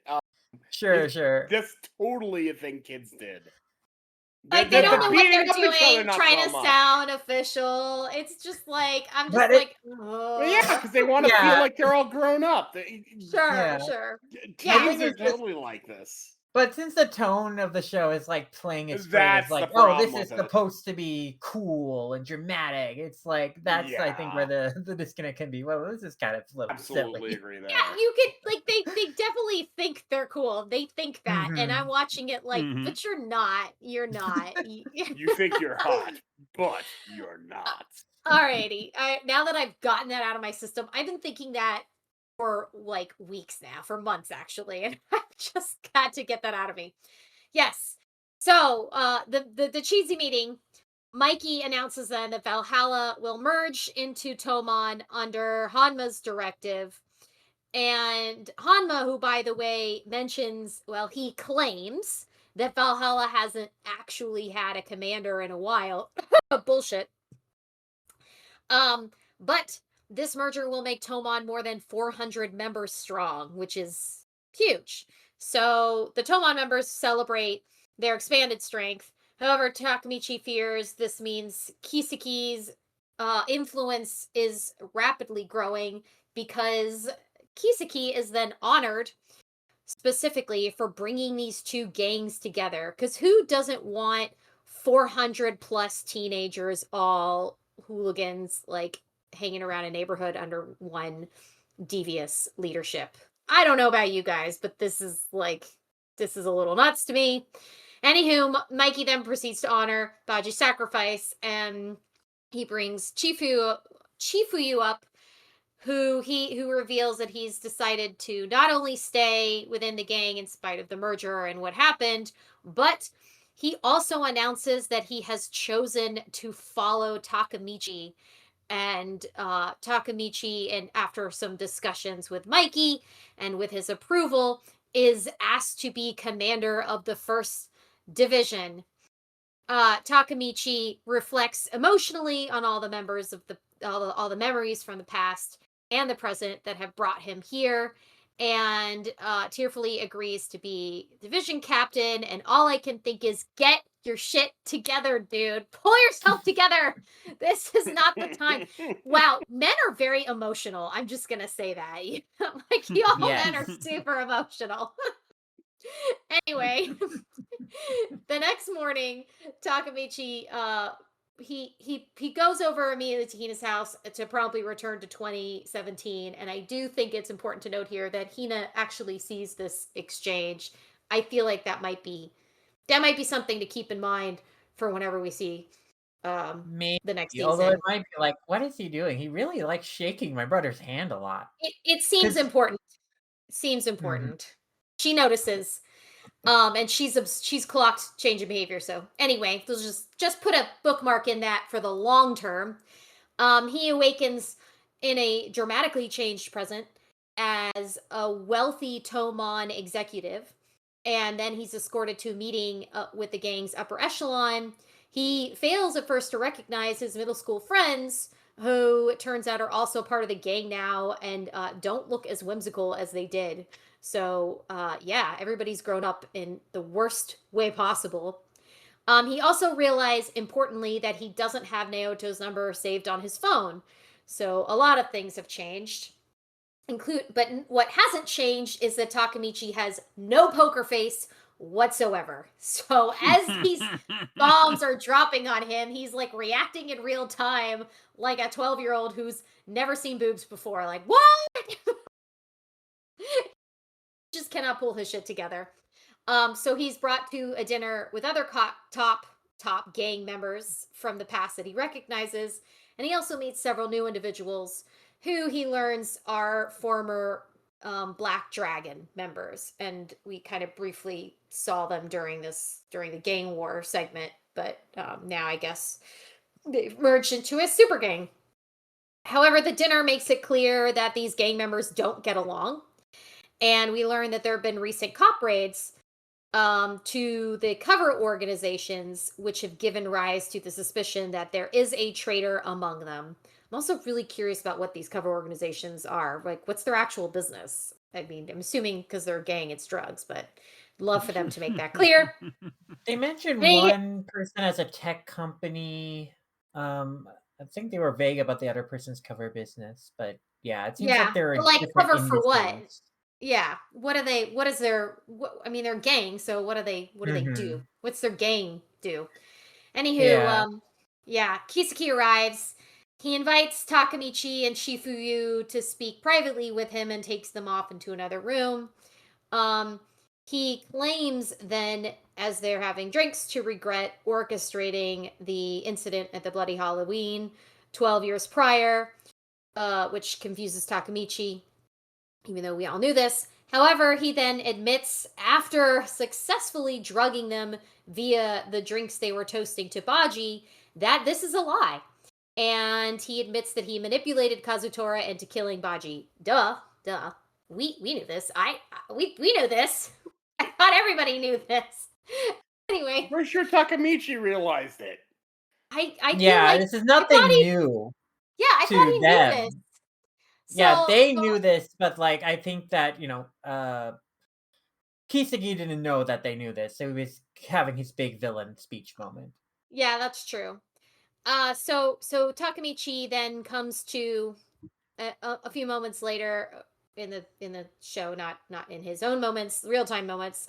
He's tied up, and Kisaki then accuses them of betraying Tomon, saying specifically that Shifuyu had been looking to take revenge against what happened with Baji all of this time and been holding that grudge, and that they were in it together. Now Chifuyu confesses that he has been working against Kisaki, but he says he's been doing it alone, insists that Takamichi's innocent, but he also says, and this is, I think, is important, that the cops got the info on their own, and he claims he didn't give them any of that info. I also think this is important. Anyway, it doesn't matter, because Kisaki, not only does he shoot Takamichi in the leg, who cries some more, though this time it's actually justified. I think anyone would cry being shot in the leg.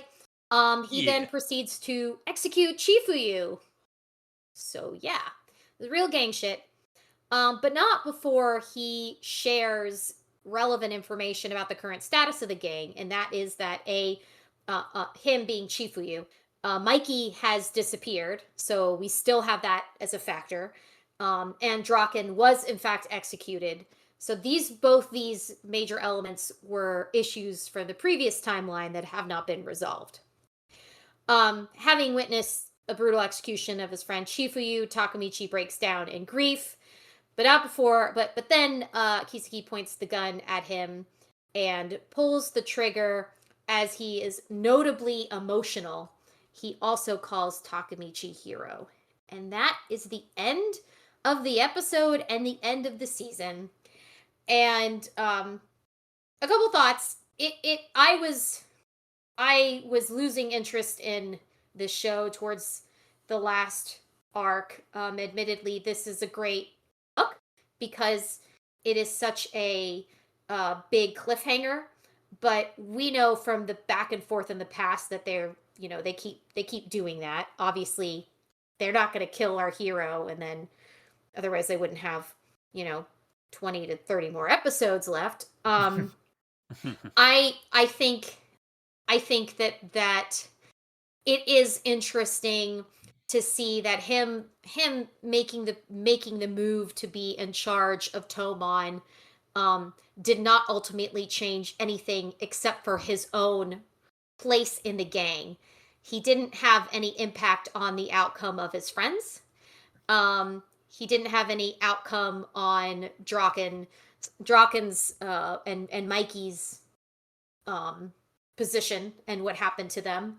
And it's interesting that he doesn't know anything about Naoto, and he doesn't mention Hina once during all of this. Like this is all. So there's no sense of what has changed other than Takamichi is now where he thought would make the biggest difference, and it's made not any kind of difference. So this will be an interesting thing to reflect on.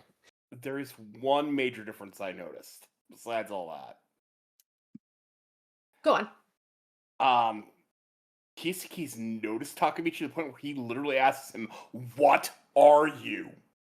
Yeah, he's taken note of him. That is completely new. Kisaki couldn't care less. Even when he got punched, he did not seem to be bothered at all.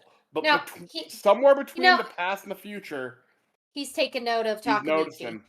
He has, and he hasn't before. Which, in my opinion, I think that may negate.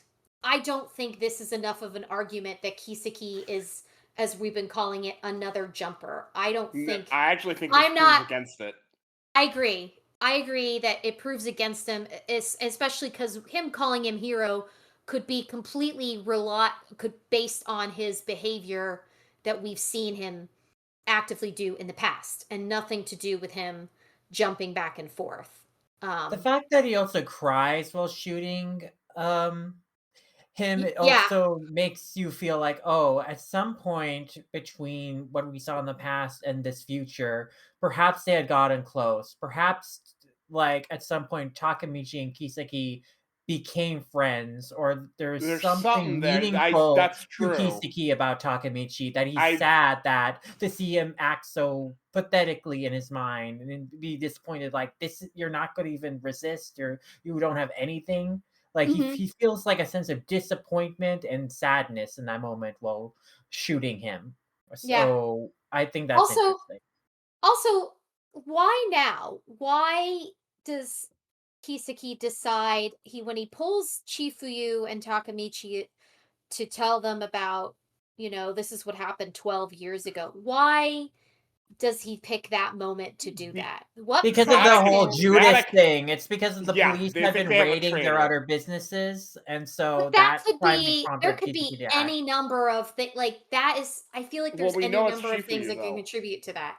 No, we don't know. We know Chifuyu was No, working Chief against Yu Kisaki. confessed. Yeah, Chifuyu He- but absolutely confessed. he said He he said confessed the and Judas. he said that Takamichi said wasn't involved. Yeah, he also said that the cops got all the info on their own and he didn't give them any information. He was very clear on that Mhm. point. He was very clear that he did not rat to the cops. He just said that he was a Judas, but he wasn't an informant. And these are two different things. Oh, yeah. Yeah. He was told very them clear. that he Right, told them but that the cops got all that information on their own. at the He very did. least, why did Kisaki do this? Because at least Kisaki believed that they were the traitors. Mhm. That's why he pulled them in. Yeah, Yeah, and he I had don't reason know. to believe because he had suspected, and Chief Yu had corroborated that. Chief Yu had always resented Kisaki, and he was working against him to get him out of Toman. I think this was for a I'm long going to time. kill you anyway, so let's get this lid off the bag. Yeah. Yeah. I think that there is another factor here at work that we're not seeing. There's a missing bit of information, a missing player here is what I'm saying. Because of there's something about the way Kisaki behaved in this episode that just makes me think there's someone else or something else happening. It also occurred to me maybe if there is another jumper, maybe it's not that they're actively working to break down Takamichi's efforts to bring the gang together, but rather like if there's another jumper, it seems to me, and this is going to sound totally crazy, that they're actually trying to dismantle the gang so that Takamichi is not a factor in there. So like what if it were like something crazy like it was Hinata and she all along just wanted Takamichi to not be his future. So she was just finding ways to actively like keep that from happening.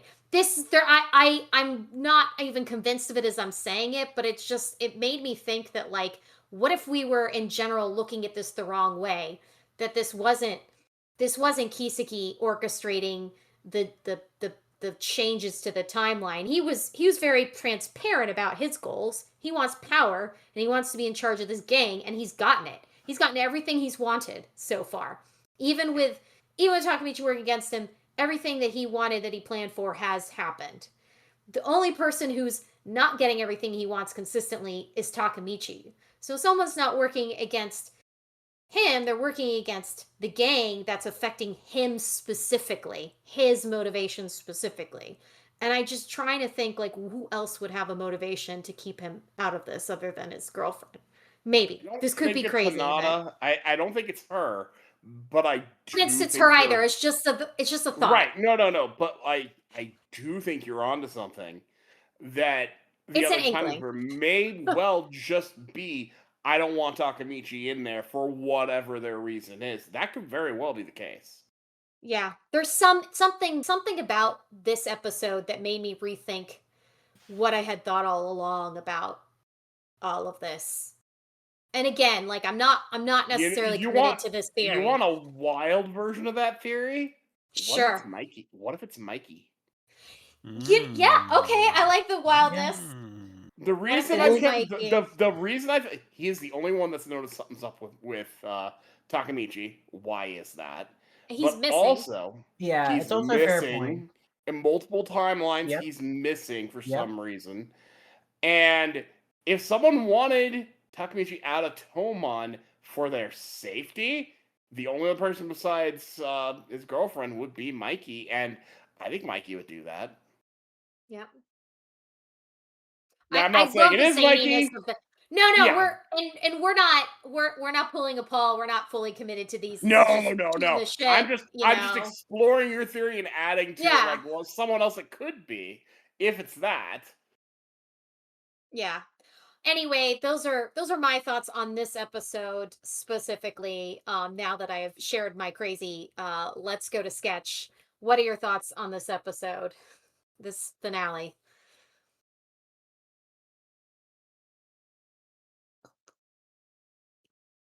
Who did you ask? You cut out You, there. you. I asked Okay, you. that's what I thought, but yeah, it cut out right when you said the name. Oh, my bad. I actually did hear her, but internet be Well, like that. I'm glad. Hopefully, it is in the recording. So man, that's a heck of a cliffhanger. That's just Now you know why I was reacting that way a couple of weeks ago. absolutely brutal cliffhanger. Of course, Takamichi's not going to die here, but No. you do have to wonder how he avoids getting killed in this scenario. I wonder if the other personality that Takamichi develops over the years that turns him into a terrible guy is is someone that kind of jives with Kiseki. So when Kiseki sees him acting all skittish and uncertain and not acting any bit like he has up until this moment in recent times, he's got to be like, "Oh, is this it? Is this all you really got going on? What like there's something really weird going on with you." Mm-hmm. And maybe he sees Takamichi as a hero for various reasons involving things that we don't get to see. But Makes a he lot of sense. seems to have a bit of an obsession with Takamichi. Almost as much as he has an obsession with Mikey. But it all kind of goes back to him just wanting to use people to get into power. I might be misunderstanding this, but it seems like with Mikey out of the picture at the moment, Takamichi's kind of de facto leader. Well, the real commander is Kiseki, as like kind of indicated in the episode, and Takamichi is sort of like a figurehead leader almost. So he's the But face, Kiseki's really pulling the strings. as per usual. Just Kiseki things. Just Kiseki things, Mhm. yeah. Yeah. Adult Tomon is kind of terrifying. they're all certifiable thugs. Yeah. To be sure. All became more mean and selfish. Uh-huh. It was kind of funny how Pa just kept complaining, "Where's my fried rice?" Yeah, well, at least he got out of juvie.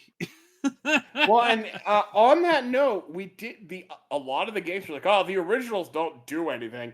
I don't think it's our guys got worse so much as our guys got complacent and the nasty guys took over. Yeah. I mean, I think they got worse because they got complacent. Complacent. And That's let the fair. new guys take Worse, over. worse than the complacency factor. Yes. Like, It Mhm. sounds like Tomon absorbed this Black Dragon gang, which were bad news. Yeah, And- but like Chiefy Yeah. says, he does believe that they're still the people that they used to be, the original Tomon guys. He still believes in them, Takamichi Mhm. included. So I think that speaks to the point that they maybe aren't completely lost causes, haven't completely lost their souls. Yeah. I think Takamichi's not going to fix things until he either stays in the past and tries and doesn't go back to the future at any point, because Yeah. clearly his other self is not on the same Yeah, his other wavelength. self makes bad decisions. Yeah, Makes And very, terrible very the bad selfishness. decisions. Maybe he's Yeah. just easily influenced. Hard to say, but he, Mhm. every Yeah. time he comes back, he's like at a higher level of power, but life is no less miserable. Yeah, I thought it was very premature for him to go back to the future in this episode after Kisigi gained an increase in his status in Toman. It's like, well, you haven't really accomplished your job. Yes, you became an officer in Toman Takamichi, but the Toman is never going to be like safe from being having its soul in essence corrupted and all the bad things happening in the future unless Kisigi is not in the picture anymore. You need to remove Kisigi from Toman and then see if that changes things. I'll tell you what he really needs to do. He needs to get Mikey therapy. Lots of therapy. That too, Mikey is See, dealing with that's some why trauma Mikey's and gone issues. missing. Yeah. Because ain't nothing going to change without Mikey getting into a better head state. Yes. And to that, I say, you really need to just stay in the past so that you can guide those actions day by day and not be like, I'm just going to put it on auto run and see what happens. Yeah, maybe. Yeah, I mean, this is what he wanted. He wanted this gang. He had this dream, and it seems really interesting to me that he chooses to abandon it regardless. And especially, like, he's not unaware of the suspicions about Kisaki. And I don't think Mikey is that stupid that he doesn't think something weird happened about all of this. So his backing off the way he did, especially then if you add to the mix like what happens to his friend Draken, like, I don't know, there's something really hinky going on with Mikey, which I think that is worth it's worth Takamichi exploring if he could get his shit together and not cry all the time. Yeah. But like, dude, it's very alarming that they just let Hanma into Toman. Yeah, that guy's a Like, psycho. Like, why? Why would you do that? Yeah, why would you trust him to like follow your orders and be your ally?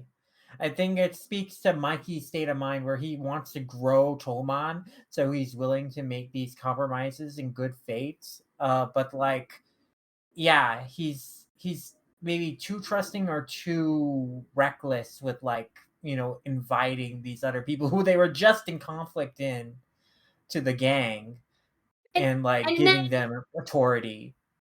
So in every timeline where we've seen in the future Hanma in charge, like we see him, the incident that ended with Hinata's death in the car. Who else has the authority to order Hanma to make this happen? Like somebody at the top level. So like if it's not Kisaki, who else would it be besides Mikey? There's something there, something where we need to, see more of, which is inherently what they're trying to do when they leave you with that cliffhanger. They do kind of make you think about, now I'm suspicious of everybody. Well, that's what makes this really interesting, honestly. Sure. Yeah, but I am getting kind of tired of the repetition nature of this. Yeah, me too. Try to fix one thing, expect the future to be better, then go back. I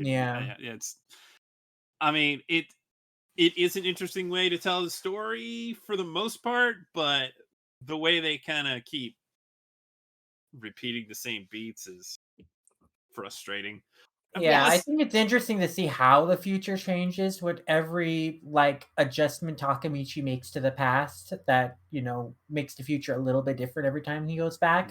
But yeah, I mean, it is the pattern in every arc because like he goes back to the future and first things look great. Though the thing that he was worried about has been resolved and he has what he thought he needed for things to be better now. But then like, nope, actually things are not good. In fact, they might be worse than they were before in some ways, and he has to go back again, rinse and repeat until I think eventually he gets the picture that a message that hey, no, gotta get Kisagi out of here.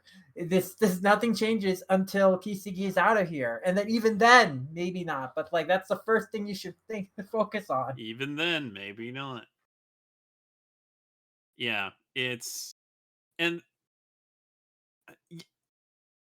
you understand that Mikey has these ambitions for this new era for delinquents, but like what does that look like in the end? Because it just seems like they're getting bigger and bigger, and the gang battles are getting so gratuitous, and it's like I don't really want to root for this. Yeah, I mean, Mikey doesn't really have a plan other than the fact that he's like collecting and amassing all the delinquents, I guess, in Tokyo. And he's like, okay, and then we're all going to be together and we're going to have each other's backs. But it's like, to what end? You know, you right now, you guys are just like kind of having fun, loitering around, getting into fights with our gangs. But like, at what point, like, what is your ultimate goal? What are you going to do with like all these people? And I guess at some point, yeah, they go into crime. But like right now, Mikey isn't even thinking about that. Mikey is like, oh, I just want to grow the Tokyo Manji gang, but he doesn't actually have a plan.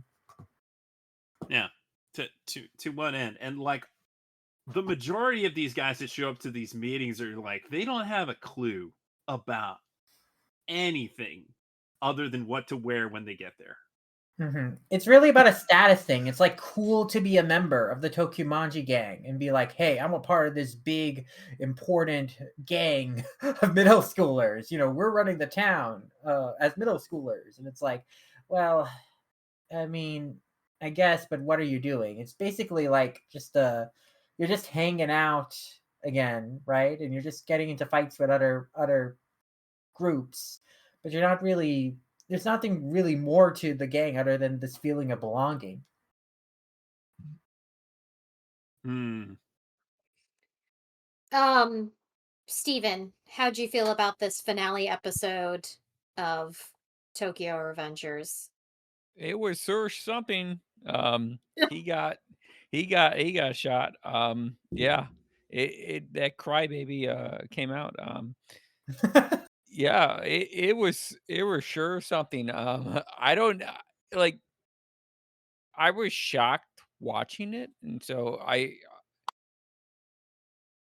was shocked watching it. Other than that, I mean, it's a typical thing. It's like seeing him rise from what he was and then going in the future and seeing what he is now is a fun type of thing because in time travel, that stuff happens. You have to figure that out, right? As someone watching time travel stuff, you need to figure out that middle side, that in between. This didn't give us anything like most jumps do. It's not giving us anything, and I think that is one of the um points of the show that fails. It doesn't give you anything in between. It doesn't say, okay, hey, this guy, Takemichi did this thing, and now we know, okay, in the future, this is going to happen, or something is going to there's so much of a distance in between that you don't see the impact of what happened. And I think that's a flaw in the show. But You said yeah, something, if you don't mind me interjecting, just to yeah. contribute to your point, because you just triggered a thought in me. Like, past Takamichi seems to also be working against him. He's working against himself. Oh, yeah. His past Multiple self times. is not on board with the changes he's making, and so like what happens when he leaves his past self and goes to the future is also sabotaging his efforts. So he Mhm. Yeah, he's not even on the same page with his own person, you know? yeah, Yeah. because his past self is like selfish, easily influenced into being going down a Immature. bad direction. Yeah, he doesn't have the perspective and knowledge of future Takemichi. So when Takemichi goes back to the past and leaves his past self in charge, like his past self is prone and does make bad decisions. So even though Takemichi's life seemingly gets better every time he goes back in the future because of the changes he makes, he isn't a better person. He doesn't Yes. leave himself being a better person that is making like good decisions and helping steer the Tokyo Maji gang down a good path And when he without goes. living, just fully reliving your own life, how do you fix that? Yeah. Anyway, Stephen, that's just, you said that and that really triggered that thought in me, what you were saying. Yeah, he is. He's basically his own worst enemy, and that he doesn't learn from anything that he has. I mean, you would expect what he's like 26 in 23, 26, whatever, Yeah. however old, something. Sure. He's whatever. Early And 20s, yeah. yeah, and then he goes back in time. You would think a 20-something-year-old would figure a way out in middle school age of like, "Oh, I figured it out. I got it." You would think, but they gave the time travel powers to the wrong person, man. Mhm. That he does not know how to put right once went wrong, right? He does not know how to do any of it. He has one goal, which is good. He's got a goal to stop Kizuki, but other than that, he does not know how to do that. And he goes from, okay, I'm going to, stop him to now the only way to stop him is to rule the gang and rise up the ranks. And I it's like, still am not sure why he thought that was the way to do it, but yeah, I agree with I you. Yeah. guess he I I guess guess He's if he can tenacious, I'll control give him everything. that. Yeah, I He's guess got tenacity. if he can control everything, then maybe. But now you're like pushing Mikey aside. You're gonna, you're causing all types of waves. And I can see the plot and the through point of like, okay, he said that, and now in the future, he's higher up in a rank, right? He went to that goal. He does not meet it, but he went to that goal of now he's like all surprised, which is like weird. I don't know how you can be all surprised by it when your goal was that. So I don't know. Um, yeah, and then him getting shot, man. I did not expect that, but I'm like, oh, it's not gonna end well for you, bud. Um, he better Naoto better run over there and give him a quick high five if he could get over there. But that's yeah, that's something. Um, yeah, I got more not issues with the season, but I got some talking points about the season that Yeah. yeah, that We'll I'll have wait to on that. we'll definitely circle back to that.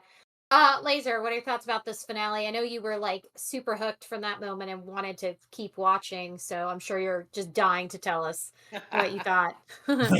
I was really fascinated with the alternate future that we're in here, where, Takamichi's actually some kind of a big shot. How did that happen? Because we talk about how different, he is from his past self. What did his past self do? Mhm. That is a huge question for me. The fact that we've mentioned this already, but that Kisaki cried before he shot him. What has he and Shifuyu been up to?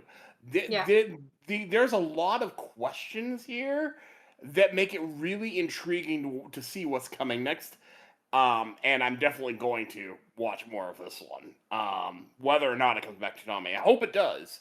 But this is one that I've really enjoyed, and this episode in particular was a great way to end the season on a "oh God" moment. And I've been stewing on that, waiting to talk about it because just oh my gosh, don't stop there. Mhm. Uh, it's it's the characters that make the show work. If I didn't care so much about all of them, then I wouldn't bother watching this, to be honest. The violence is more than I typically like. It's a little too real. It gets darker than I normally like, but I'm invested. It's interesting that you say that about the characters because so what about the characters specifically is keeping you hooked? Who is it and why like does that keep you engaged? They're good people. The core Tomon are good people. Maybe they're idiots, but they're good people. We've got a guy running a sewing area. We got people trying to take care of the people around them. They try to take care of each other. Um, they even, Mikey and Draken go out of their way to help out Takamichi when things go wrong there. They do not tolerate that bullshit.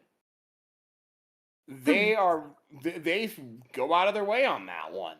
Now, Mhm. yeah, they're a bunch of punks, but it's the punks with heart, and I care about them. I want to see a better future for them. I want to see a future where none of this bullshit happened, or at the very least, less of it. Obviously, some of them there's no going back for them, but I want to What save even as would many of that them. look like? I don't know. I want to find out. A gang-free life where they just live their lives and they Well, all ride yes. motorcycles together. That would be Mhm. the ideal. Absolutely. And you know what? Maybe that is the ultimate conclusion to this. I don't know. I don't know how this ends. But that would Mhm. be an interesting conclusion of yeah, maybe a gang's a bad idea. Let's just, hang out instead. Well, and this ties into Mikey's constantly trying to expand this gang. Why? What is the point, Mikey? You're not really like looking at the way he lives and what he does. Why does he want that? I don't really understand, Mhm. but I'd like to Yeah. because. But again, it's that compelling pull of. I mean, Mikey's a great character. I really care about him. I want to see things go better. And the fact that I know that the final season's coming, real soon because I saw that show up in news recently. I definitely want to see where this goes because I know there's going to be a ending in anime format. If I didn't think they were going to do that, I don't know if I'd want to keep going because this is one I need a conclusion for. Mhm. Before I move it on to Lum, I just wanted to share this one comment Mr. AJ Tib added, which is one thing that always confused me about the show is why Hinata. But this rewatch made me realize that her first death was just being caught up in Kiseki taking out the cop, Naoto, investigating them. Then her second death was Kiseki getting rid of Mikey's old friends, Takamichi. So while I like Kiseki creating his own enemy, I don't like that Hinata has always been just a casualty. Holy crap, like I didn't even Absolutely. think of that way. I was convinced that she was being targeted, but when he puts it that way, like, you know what, that actually makes sense too. Like that she is just a casualty, that she wasn't being targeted. And like that completely changes how I'm looking at this. Yeah, I no, would. Mhm. that's the issue that I had with the show, that she's a token, like, Oh character who yeah, just dies. That's it. There's exactly. Yes. nothing beyond her. I I Absolutely. mean, actually have yeah, a thought on that. I said that months ago that I had a big problem with her role in That all of this. I understand where you're coming from on that. But I actually think that it's interesting that's what's going on because that's what happens when you have gang wars. People do get caught up in them. Mm. Mhm. And I also don't characterize her as just the one who gets killed because there's a strong relationship between her and Takamichi that we saw, in detail at this point. She Mhm. is not just the person who dies. She's the person who cares a lot about Takamichi. She's the person who goes out of her way to get a charm for him and holds on to that charm that he gives her, even past the point where it breaks up. She's someone who cares so much about, the people around her. When she thinks that someone's being cheated on, she goes great detective on that. There is quite a bit of a character here who's not just someone who dies. Mhm. Like, if there was I nothing else to her, I would totally get that. But there is a character there, and it's tragic that she keeps getting swept up into it. But I think that fits with what's being gone for here, the kind of story that this is. Mhm. Now, should it always be her? Probably not. What if it's Naoto sometime, and now he's got to shake hands with her? That would be interesting. Although it was Naoto at least It would once. be extremely complicated. It would, and that's You have a probably why relationship they with haven't done someone that. you can't touch, because if you do, every time you would jump back and forth between the past and the Right, future. right, and that's probably why they haven't done something like that. But I mean, it is interesting to see where maybe else they could do something with her besides that. I don't know. All right. So love to hear your thoughts about this episode. And then of course you can segue right into your feelings about the season overall, and how do you think how suited do you think this was for Toonami? Did the tone match? Was it a good pick, etc.? So have at it, sir. Ma'am. Sure. Ma'am. So, so just to talk about this episode in of itself first, I think this is a really cool, fun way to end the season, just because it's a gut punch of a cliffhanger, right? Because Mm-hmm. this is obviously at the end of the arc, you were going to expect the Takamichi would go back into the future, and you would get the same pattern of, oh, things have changed, his life is improved in certain ways, but then, oh no, the Mm-hmm. twist happens, and like these things are worse off. But this is the most I think we've seen Takamichi being put into as much peril, like literally his life being at risk, held at Mm-hmm. gunpoint by Kisaki, and just the brutality of like him seeing Shifuyu being shot right in front of him, and the brutality of him also getting shot in the leg. And you see a shot of how the bullet went straight through his leg into Mm-hmm. outside the other side of the chair. Like, it's intense. It's really an intense Mhm. moment. It really has you gripped on the edge of your seat, and you're kind of left at the end there, you know, uh, with the questions of like, okay, Kiseki, you know how like brutally serious and dangerous Kiseki is. Like, you've seen it now in person. He's not just kind of been made out to be the mastermind who is orchestrating violence and getting other people to do it from the distance. You're seeing him dirty his hands and enact this violence himself and his cruelty. But then you also see this other side of him that seems to really have cared in some way about Takamichi, to the extent that he can be disappointed that Takamichi is not reacting the way he expected, with more like integrity, or like with more of like a comeback, or something that he Mm-hmm. expected out of him. And he sheds a tear because there's some way, in some way, Takamichi was important and meaningful to him, or he cared about him. So I Mm-hmm. think that is really interesting, right? So I always, I did read the manga like 5 years ago. Not all of it. I'll get back to that later. But I Yeah, I'm did curious feel about back how much of then. that nuance translates in the manga versus what is translating in the anime. If you could touch on that when you get a chance. I think it's pretty similar, and I feel like, in fact, I'll get to this later, but I think the anime Mhm. improves on some things in the manga in some ways. But Okay. I do think, back then and now, I still think the scene is incredibly effective in Mm. terms of establishing what it needs to, and like making like the mysteries behind Kisagi even more interesting, and you wanting to learn more about him as an antagonist. And then also just like keep emphasizing, okay, the stakes are getting even more serious and more dire, as like the people in Takamichi's life are continuing to be put in danger, because of the actions of the future Toman. And even as much as Takamichi has tried to change the past and guide things, like, it's not getting any better. People are still dying. His own personal life might be better in some ways, but like, the Tokimonji gang, its soul has not been saved. It still gets corrupted through the influence of Kisaki and other factors that Takamichi has not yet found the root of.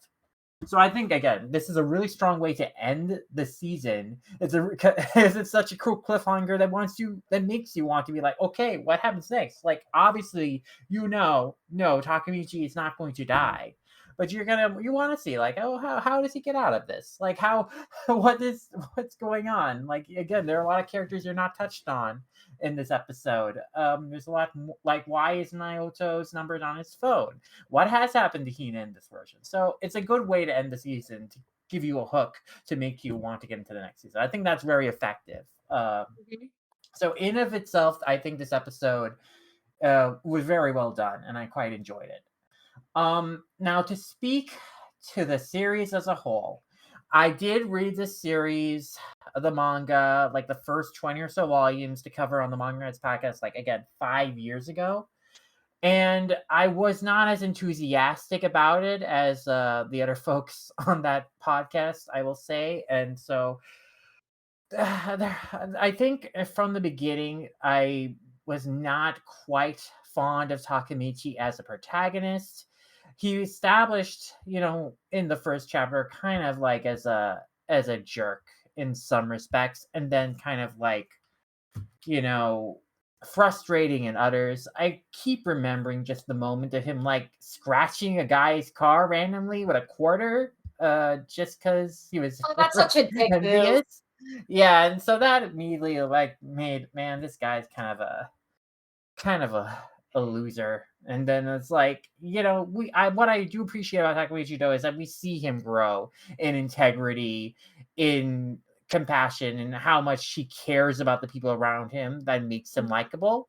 And I think even more so than in the manga, I think like the strong execution of like the performance, and then just how things have been framed and paced, has been stronger in like making him come across more likable, and just making his arc feel more satisfying to watch. So I appreciate that, and I end up liking him more, even though he still makes some frustrating like mistakes where you're like, no, why are you why are you doing this without thinking? You maybe, approach this a different way. But he does learn as he goes along. And again, I admire at least like his compassion for his friends and wanting to protect them, and especially like Mikey and Draken, like wanting them to have better lives in future, and not wanting the Tokyo Manji gang itself to go down in this bad direction, because he comes to see and believe in it.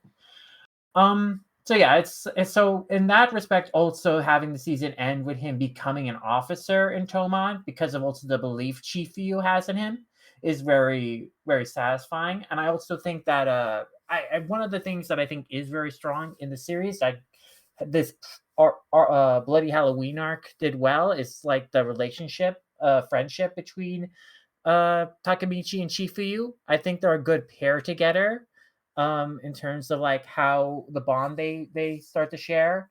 And I think it is the strongest like friendship and like character relationship in the series as it continues forward. So I think that was established very well, and we see here, like again, they remain very close into the future, and even upon his death, Chief Yu has a great deal of like care for Takemichi and wanting to protect him, and also in believing in him. So yeah, I think Chief Yu, and Takemichi's relationship in this previous arc, and then going forward in the series, is something that I think is very good and compelling. And then just overall though, I think the series, we touched on just already some of the problems and how like nebulous the goal Mikey has for Toman is. Mikey is like trying to pursue this like kind of idea of freedom and like create this group that is all having each other's backs and supporting each other. But he's also growing it in a way where you're kind of losing the sense of like the closeness of the group. And so I think that it's not super clear, at least at this point in the series, like why Toman needs to grow in the way it has, and what Mikey's ultimate goal is, like if it's like getting beyond what he originally set it out to be. I do think that a lot of the characters got established. They are quite likable, like Draken, like Mitsuya, I don't think like everyone who is like an officer in Toman is equally like as interesting, but I do think you do get a sense of like, okay, you understand the camaraderie between these characters and why they were so close, particularly in the founding members. So I think the series does have some strong and likable characters, and some characters that do have like some good arcs. I think the time travel aspect, even though it's used in kind of a predictably repetitive fashion, I think in the ways that the future has changed, it is fun to see every time. And like, in this episode, it manages to have some cool shock moments and intensity to it that like raise the stakes for like, okay, now there's a whole new problem that Takemichi has to solve that is related to some X factor he did not know about before that he has to go back and figure out in the next arc. So I like that element of how the story develops. I think things I bristle against have to do with just the execution of like certain plot points and elements. A lot of it does also tie back to the series' treatment of its female characters, like how Hinata's death is in many respects incidental, like to what is act like to the conflict. Like she's a casualty of like what Kisagi is actually trying to do in terms of getting at like the people who are trying to investigate him, and then more specifically Takemichi. I think that uh while there are a lot of likable aspects of Hinata, she is very much kind of stuck in this role of being a supportive person to Takemichi, and doesn't quite have as much. She doesn't really quite have agency in the sense of like she has like her own real arc where she is growing as a character. She has like some fun personality things, but I don't think we really get this board. And as far as I had read, it really doesn't. So she's like a likable character and good character for that helps fuel Takemichi's growth, but I don't think she's quite as strong a character in of her own right in terms of like being fully developed and having like an arc and role in the story. And Yeah, this is a I recurring definitely agree on problem that with point. and this is a That's fair, recurring I think, problem. yeah. Yeah. It's a recurring problem, persistent problem with the female characters in this series, which there are not very many, but they are used in very similar ways, in which the violence towards them or threat of violence towards them is used to motivate the male characters who are actually getting the focus and development. There's really only one female character in this series that sort of bucks that trend that is in the next season, who I thought, this character actually has an arc. But yeah, I feel like some of the worst aspects of the series come out from how female characters end up being used as kind of stepping stones to motivate the plot in the violence used against them. Like how early on, like kind of the rape of a girl who we didn't even see is like used to as motivation for like this early conflict in the series. I forget, but the Yeah, the yeah, Pa's girlfriend. yeah, Pod's girlfriend, yeah. So it's like, yeah, that's stuff like that just left a Yes, bad taste in my mouth. yes. I'm not a and yeah. So there's that, and then I think that some characters in the way that they are presented and characterized, it's hard to really invest in, and then like when the plot is built around them, it's like hard to just for me to fully jive in where the direction is going. And I'm mainly talking in this case now about Kazutora in this Bloody Halloween arc. I just found the psychology of his character just incomprehensible in how he attacked Mikey's brother, then kind of like got himself in the line of thinking of like, oh, it's all Mikey's fault. And then you're to understand, yes, he was a close friend of them all, but then also in the present, when we are introduced to him in the present, it is indicated he abuses violently to the point of breaking the bones of his subordinates. And so Kazutora is like established as kind of like this like really unstable psychotic character, and then you try to get to a point where it's like, oh no, we're gonna forgive and redeem him, and that none of that worked for me. I liked and appreciated Baji's character, but the stuff with Kazutora in this Bloody Halloween arc ended up kind of being something that I just could not buy into, and it did weaken that aspect of arc. I mean, there's like always like some element like that, some character who just is like does not quite click, but is like integral to the storyline of an arc in Tokyo Revengers that like ends up kind of preventing me from like fully getting into it. I think the exception would be the arc that comprises season 2, which I do think is the best arc. Um so but like yeah, I think that those are like kind of persistent problems I end up having with Tokyo Revengers. But I actually did in watching the anime, because I hadn't watched the anime before, kind of liking a lot of elements and appreciating a lot of elements of Tokyo Revengers that I hadn't previously. Or at least I enjoyed it more watching it than I did reading it.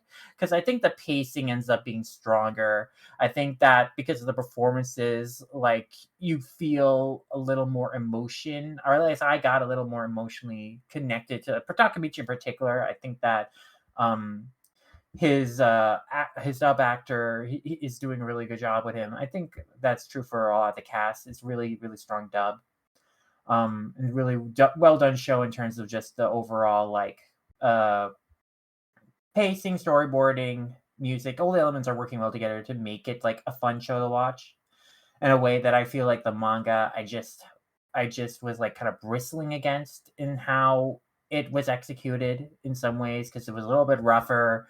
I don't think the like kind of the sequencing of panels was quite there. There was some there were good action, like dramatic panels and stuff, but I think that in overall execution between mediums, I think Tokyo Revengers succeeded pretty well as an anime, a little bit more. And yeah, I think I kind of covered all of my thoughts in the sense that I feel like Tokyo Revengers was a good fit for Toonami because, it has a pretty good amount of conflict and action. You are having like these delinquent middle schoolers fighting each other. And it does get pretty violent in a way too. So it fits, I think, Toonami.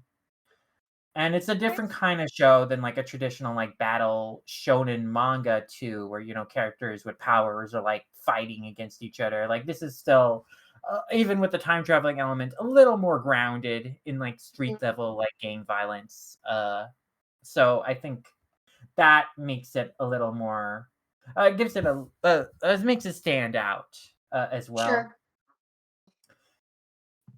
You And said you touched on something that I been thinking, because Sketch also said the same thing, about the character's behavior and how that is reflecting on the plot and overall the mhm, tone of the show.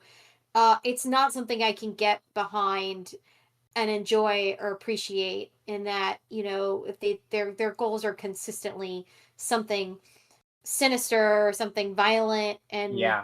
it's what has caused me over the course of this series to really drop off in interest, because um I knew getting into this that this was going to be a violent show and this was about gangs and everything, but I realized that that factor, which initially was superseded by the intrigue, is now eroded to what it fundamentally comes down to is these hooligans, these thugs, fighting it out for what?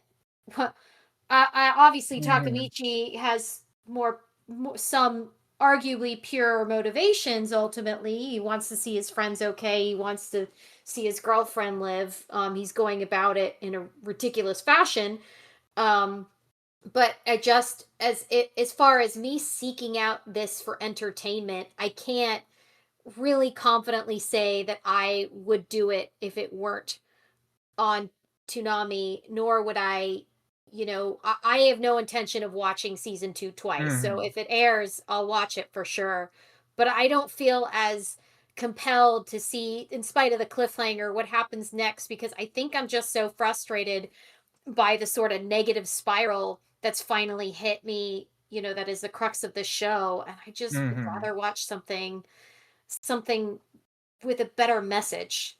I think. Yeah, I think that's very fair because while ultimately or while the series is like presenting like the Tokyo Manji Gang as like a very supportive group, or at least like the close knit friend circle around Mikey as like very protective of each other, like what you have to question like what is the ultimate like goal of the Tokyo Manji Gang? What are they actually doing? They are like again delinquents and they're getting into fights and hurting each other, and it's like, so Mike, he wants to create like a group that is all protecting each other, but like we don't really see like, maybe the Tokemonji gang could be a group that is like helping out their community and looking out for the community. Maybe Hmm. they could be used to that end. We don't actually see what is the Tokemonji gang all about, other than being a group that all wears the same uniform and all like kind of feels all proud about themselves as being like, hey, I'm part of the Exactly. Tokemonji gang. We're like a super Exactly. cool, we are the best thugs, delinquents in the hood.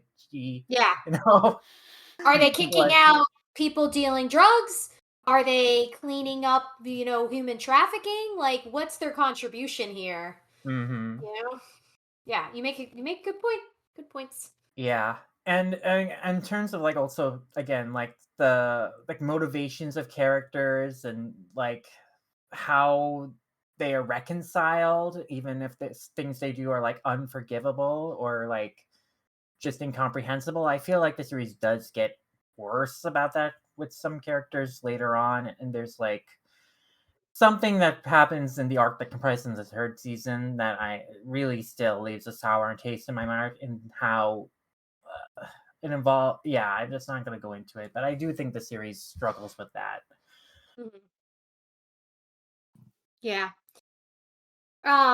Laser, what are your thoughts about the series overall, and how do you think it fits on Toonami?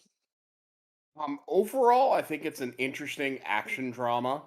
I can certainly recognize the issues that you guys have had with it. There are certainly some issues there, but I think overall the characters being interesting and rootable for, especially Takamichi, for me carries it. And I think it fits Toonami quite well. It's an action drama. I mean, Mhm. what could be better fit for Toonami than that?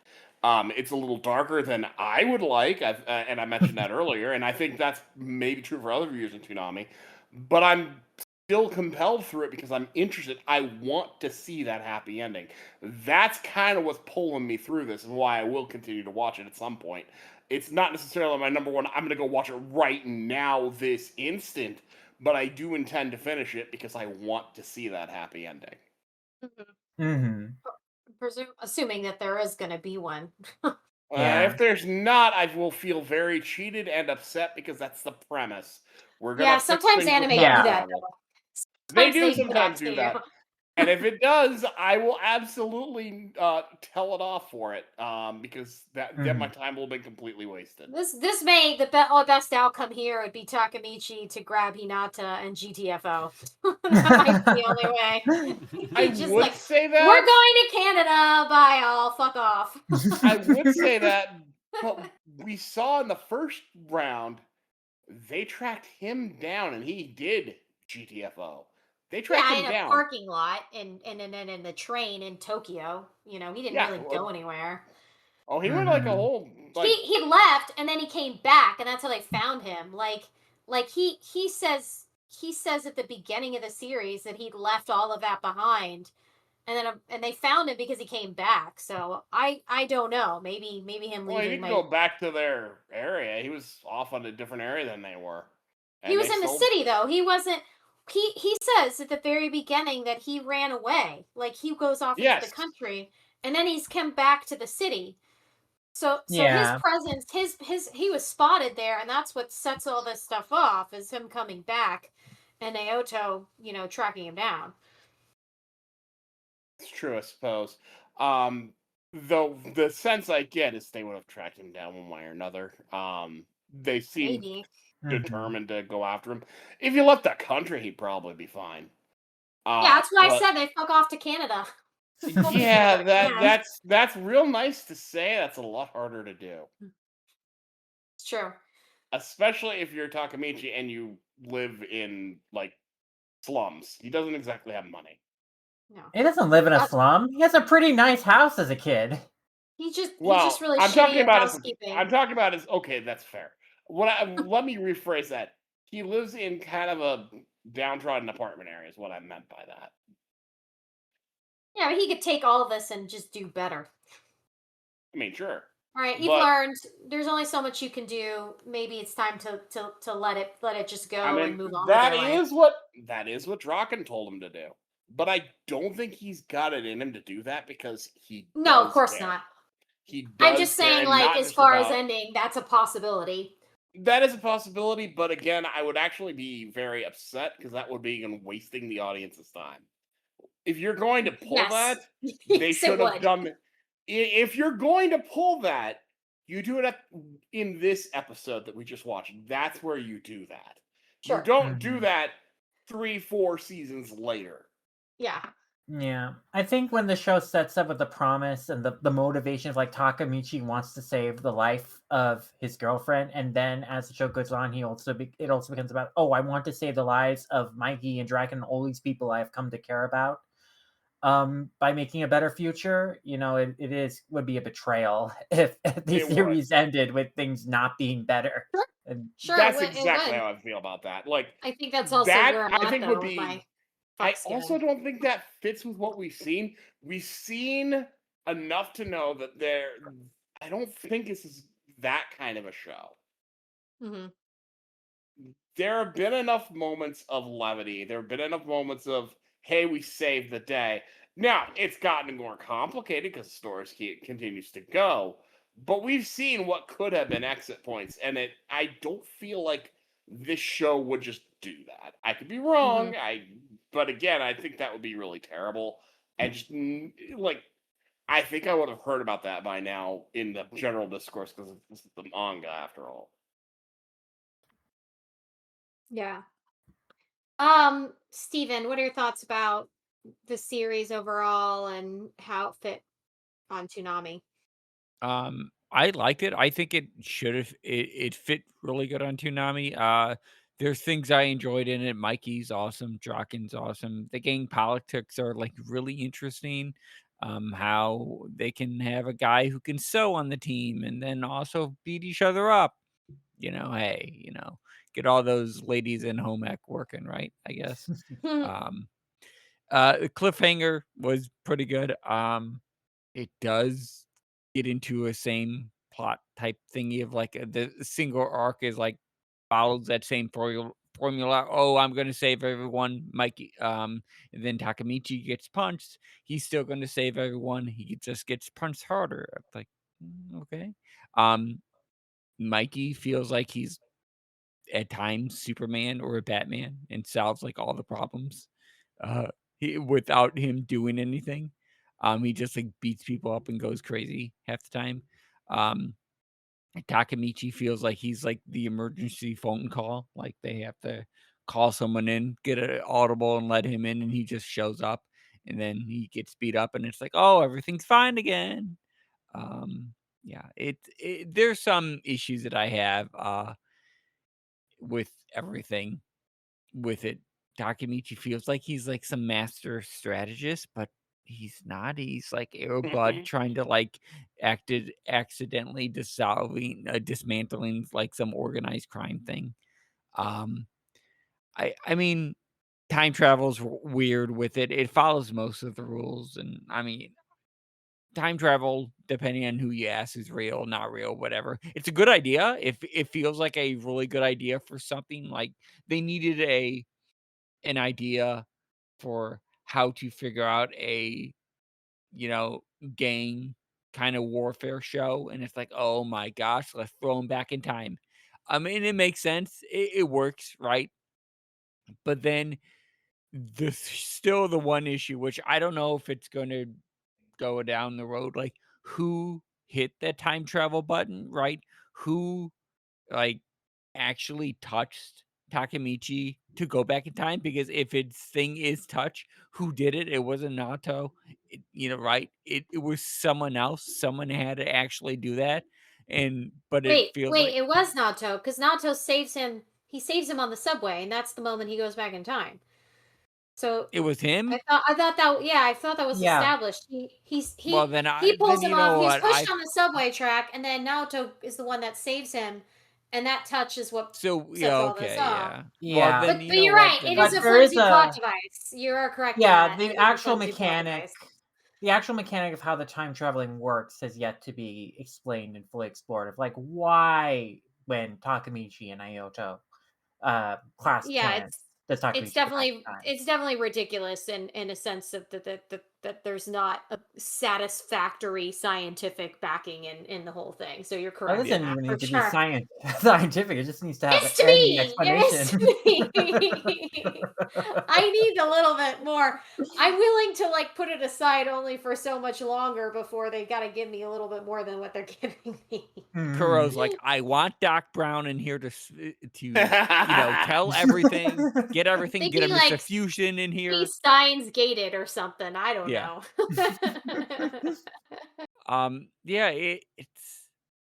Yeah, Hinata is still my issue with, like you said, Kuro on Mhm. about her being a token. It just feels like he's not even using her. He's like going back to her.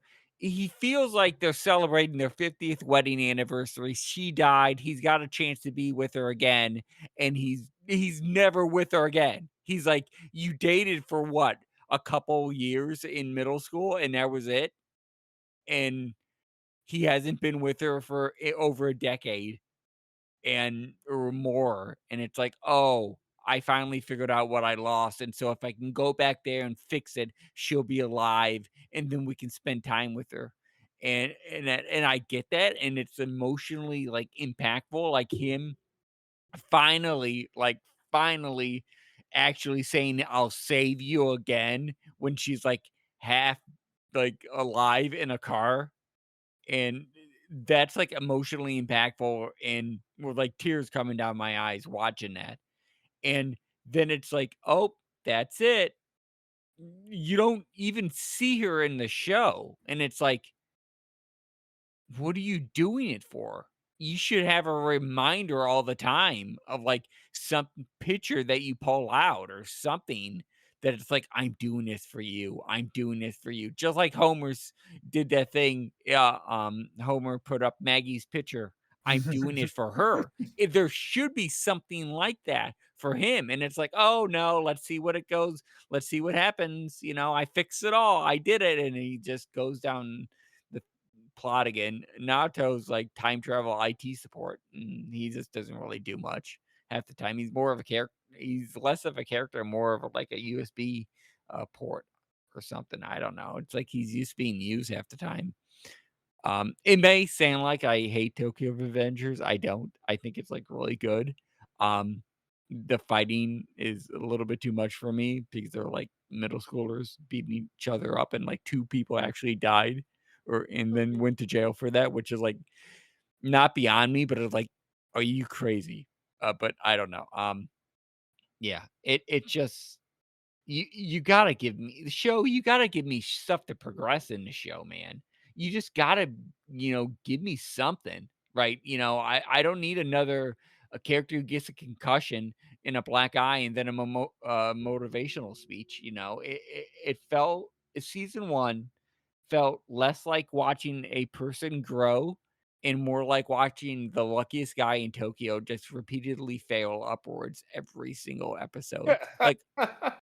Um, like, I get it, but it's like, dude, you promise, like, every single time the next jump is going to be different. Dude, it is not. You keep failing and just, "Oh my god, nat 20, here he is. He's coming up the ranks again." It's like, dude, I don't know. That's my I do issue think with. that's selling him slightly short. By the end, in this last run, he did quite a bit on his own that absolutely affected things.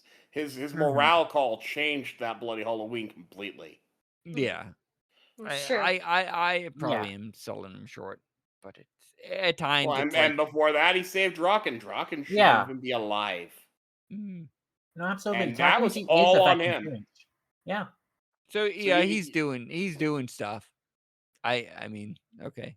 He's doing stuff. He let himself get stabbed through the hand to do all that. Yeah. So Yeah. he's got some confidence in him. But yeah, I mean, it's But great in show. general, I get what you're saying. I'm not Yeah. trying to dispute the entirety of No, your point. it generally great show. If it airs on Toonami again, hey, I'll watch it again. Maybe I'll find something in there that I didn't see before. If it doesn't, I'm not going out of my way to continuously watch it. I mean, what was it? I was at the Gachapon store near me, and I seen all the Tokyo Revengers Gachapons, and I'm like, oh look, there's some more there's some more characters I'll probably never get to see again. And it's like, oh well, I guess I'm not getting you guys. And so it's for me. If it airs on it, I'll watch it. If it doesn't, I'm not going to go out of my way to go out and watch it, but I gotta say, it is a really good plot device to have a time traveling person go back in time and just live out their days again and try to fix what was wrong. Because it is a cool plot to see that. It's just how it's executed at times, just sometimes puts me out of it. And it's like, well, it's a show. Mhm. All right, Sketch. Time for you to submit your input. Thoughts on the season of Tokyo Revengers and how you feel it fit on Toonami. I think as a pick for Toonami, it was a pretty inspired choice. Really, it was something different, but it was still very much in line with the action focus of Toonami. Like you almost couldn't come up with a more fitting time travel suspense thriller to throw on Toonami, short of maybe like ReZero. Oh my Mm-hmm. So, gosh, yeah. so I think in that regard, it was a really good choice. As for the season overall, I already mentioned my grievances that they just kind of keep playing the same song over and over again, which is a bit frustrating. And Yeah. but I do really like the characters. Like, what is Mikey's deal? He is terrifying and fascinating. Like, there's definitely something going on in that Yep. kid's head. Uh I agree. I don't like that Hinata's just kind of continually used as, you know, somebody who dies, even though there's definitely more to her character as we've seen. And uh uh I'm gonna rip the band-aid off and say I've already continued. So I'm trying to be careful about what I'm saying. So I obviously wanted to continue because that was a heck of a cliffhanger. Mm-hmm. And I did, and I do not have high hopes that Toonami's going to wrestle seasons 2 beyond away from the mouse in any capacity. It could happen. I mean, they got Bleach, even though Viz technically has the license for Bleach, so it's not impossible. If they worked with Kodansha, it might very well be feasible at some point. But I'm not counting So, on like, it, and I don't why want to would wait. they? Why would they? Why would they even bother with something that is an ongoing long series if they weren't even going to be able to attempt to access the rest of it? It's not the first time they've done that. Oh, I It just find that decision won't be the so last. puzzling. I think they just wanted to freshen things up this year, try some things out, see what sticks. And I But guess the motivation behind selling the to them would be like, well, if people really like it, they'll have to come buy this service exactly, to watch it. Mm-hmm. So, yeah, I can see that being part of the bargain, yeah. I These both being suppose. older seasons, it kind of fits into it's not that different than finally getting back to Blue Exorcist when they did. What you're saying is the time has come to go to other places. Eh, I'm not It's giving up on about that yet. time. you just want me to use that as the episode title, don't you? I have another plan. Oh, oh, I see. I see. As far as the time travel story goes, the mechanics are a little bit, mm, but it's certainly a compelling enough story. Obviously, I wanted to continue it. There were Mhm. definitely times where I was getting just bad vibes from how gratuitous it is because these are middle schoolers. Why are they trying to kill each other? It's Mhm. it's really gratuitous at times. Yep. Yeah. And Yep. You knew that. I agree with Lum. It's it's hard to wrap your head around Kazutora's actions Oh, at all. Kazutora is just Mhm. bizarre. I will, and I've said this in previous episodes, but I probably should just say this in general. I absolutely have to wrap my head around this as an alternate universe where things just work a little differently, where adults don't care as much as they ought to, and kids just kind of are on their own. It's like a more violent version of the Charlie Brown universe. Yeah, you have to be constantly asking, where are the adults? The police Yeah. only arrive after everything happens, but where are the parents? Yeah, no, this is the most legitimate criticism towards it is that, and I totally agree with it. I am just kind of turning a blind eye and going, okay, but what else is Gen there? Xer Because, parenting apparently is like all well, hands you off know what? digital parenting. Maybe so. I do know that the author of the manga was apparently in a gang around the 70s and 80s, and that's kind of probably what we're picking up on here. Mhm. And that they put their experiences into this. I think the problem is that it's set in the the 2000s. By that point, it would probably be very different. Yeah. You would think. You would Yeah, think, but I mean, what do I know? I'm not involved in any of this stuff. I think particularly because the other seasons are locked up on Hulu, this does qualify as a hidden gem, and I love it when Toonami digs up a hidden gem. So Agreed. I think it's good that they presented this to their audience, and it was certainly fun to talk about most of the time, except for when it was somewhat uncomfortable to talk about it. But it certainly gave us plenty of things to talk about, which I guess Hmm. is all you can really ask from any show. I definitely liked it more than Blue Lock overall. Again, I immediately felt compelled to continue Tokyo Revengers and do not have that compulsion with Blue Lock. I'll Mhm. probably get around to it eventually, but this there's a lot more going on here that you know is interesting to me. And I mean, the mystery is far from solved, and I do want to figure it out. I do want to Yeah. see how it proceeds. Yep. It's definitely got a good hook Mhm. in that regard, but at the same time, it's just kind of frustrating how it's playing out. And Yeah. even though I bought Mhm. the box set and I could revisit it, I don't necessarily want to. Yeah. Yeah, Once is enough for me. it's I feel like it would be kind of a chore to revisit, Mhm. especially knowing, all the things that are going to happen. Though you might be able to see them from a somewhat different perspective. Mhm. I don't think it's one of those shows that you're really going to pick up on context clues that much on a rewatch. Maybe I'm wrong about that, but Agree. I, Although, we'll see where it goes. I guess I think There's when it some wants to leave details. a when it wants to leave a clue, it's pretty blatant about it. Mhm. that's true. Oh yeah, pretty pretty solid.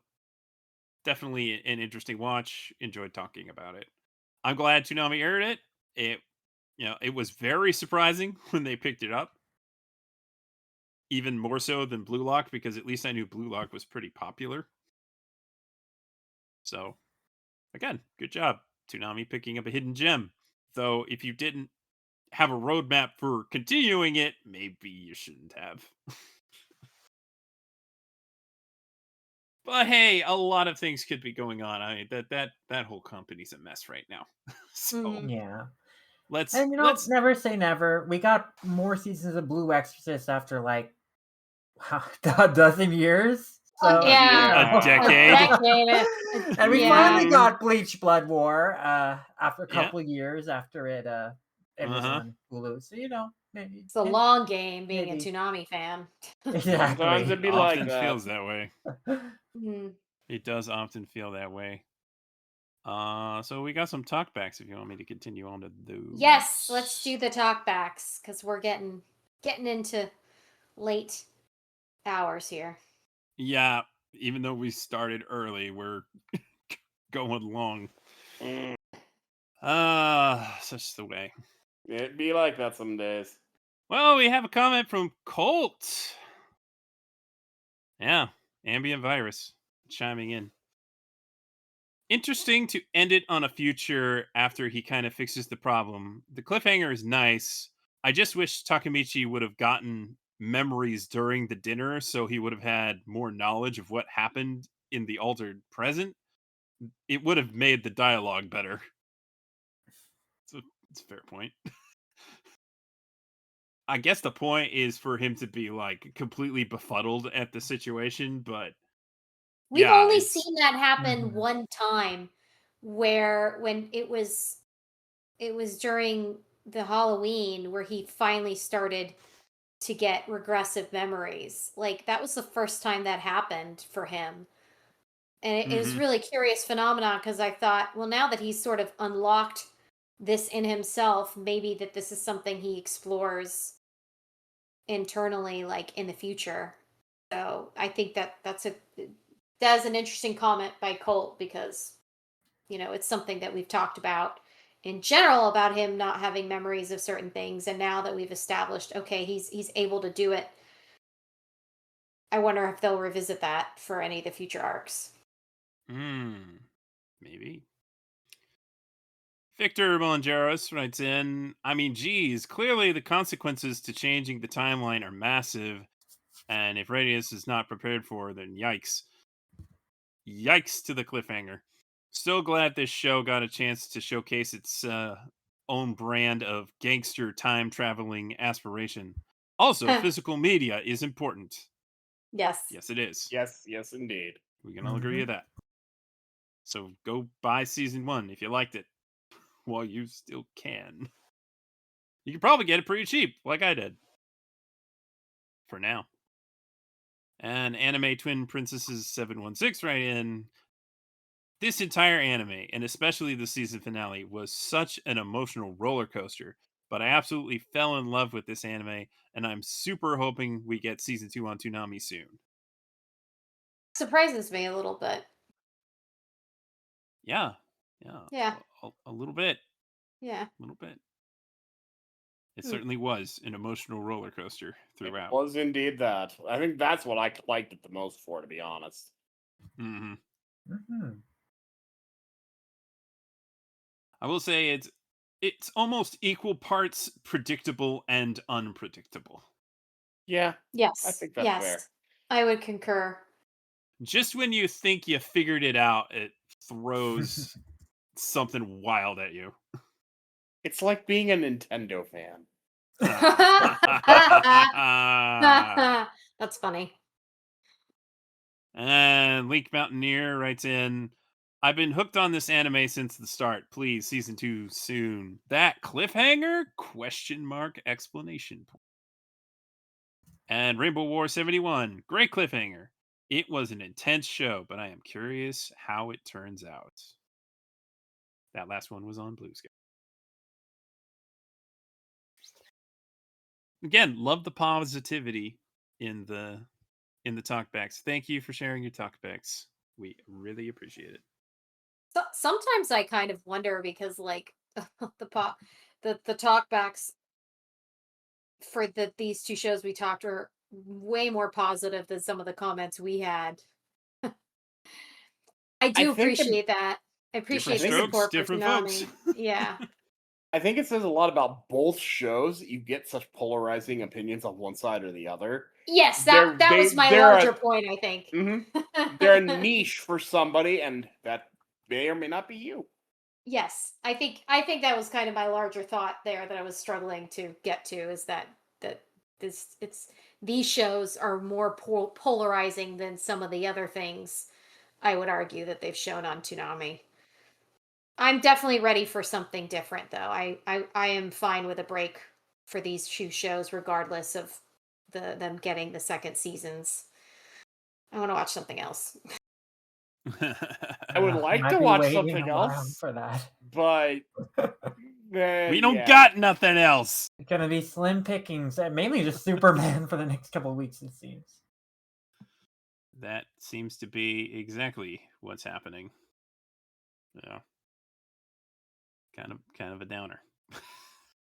Man, if Yeah, only we can time well- leap into the future to see what'll be airing on Toonami. I mean, he was Not for shot, long. so this was never going to end. Let's go shake some hands and change Toonami's future.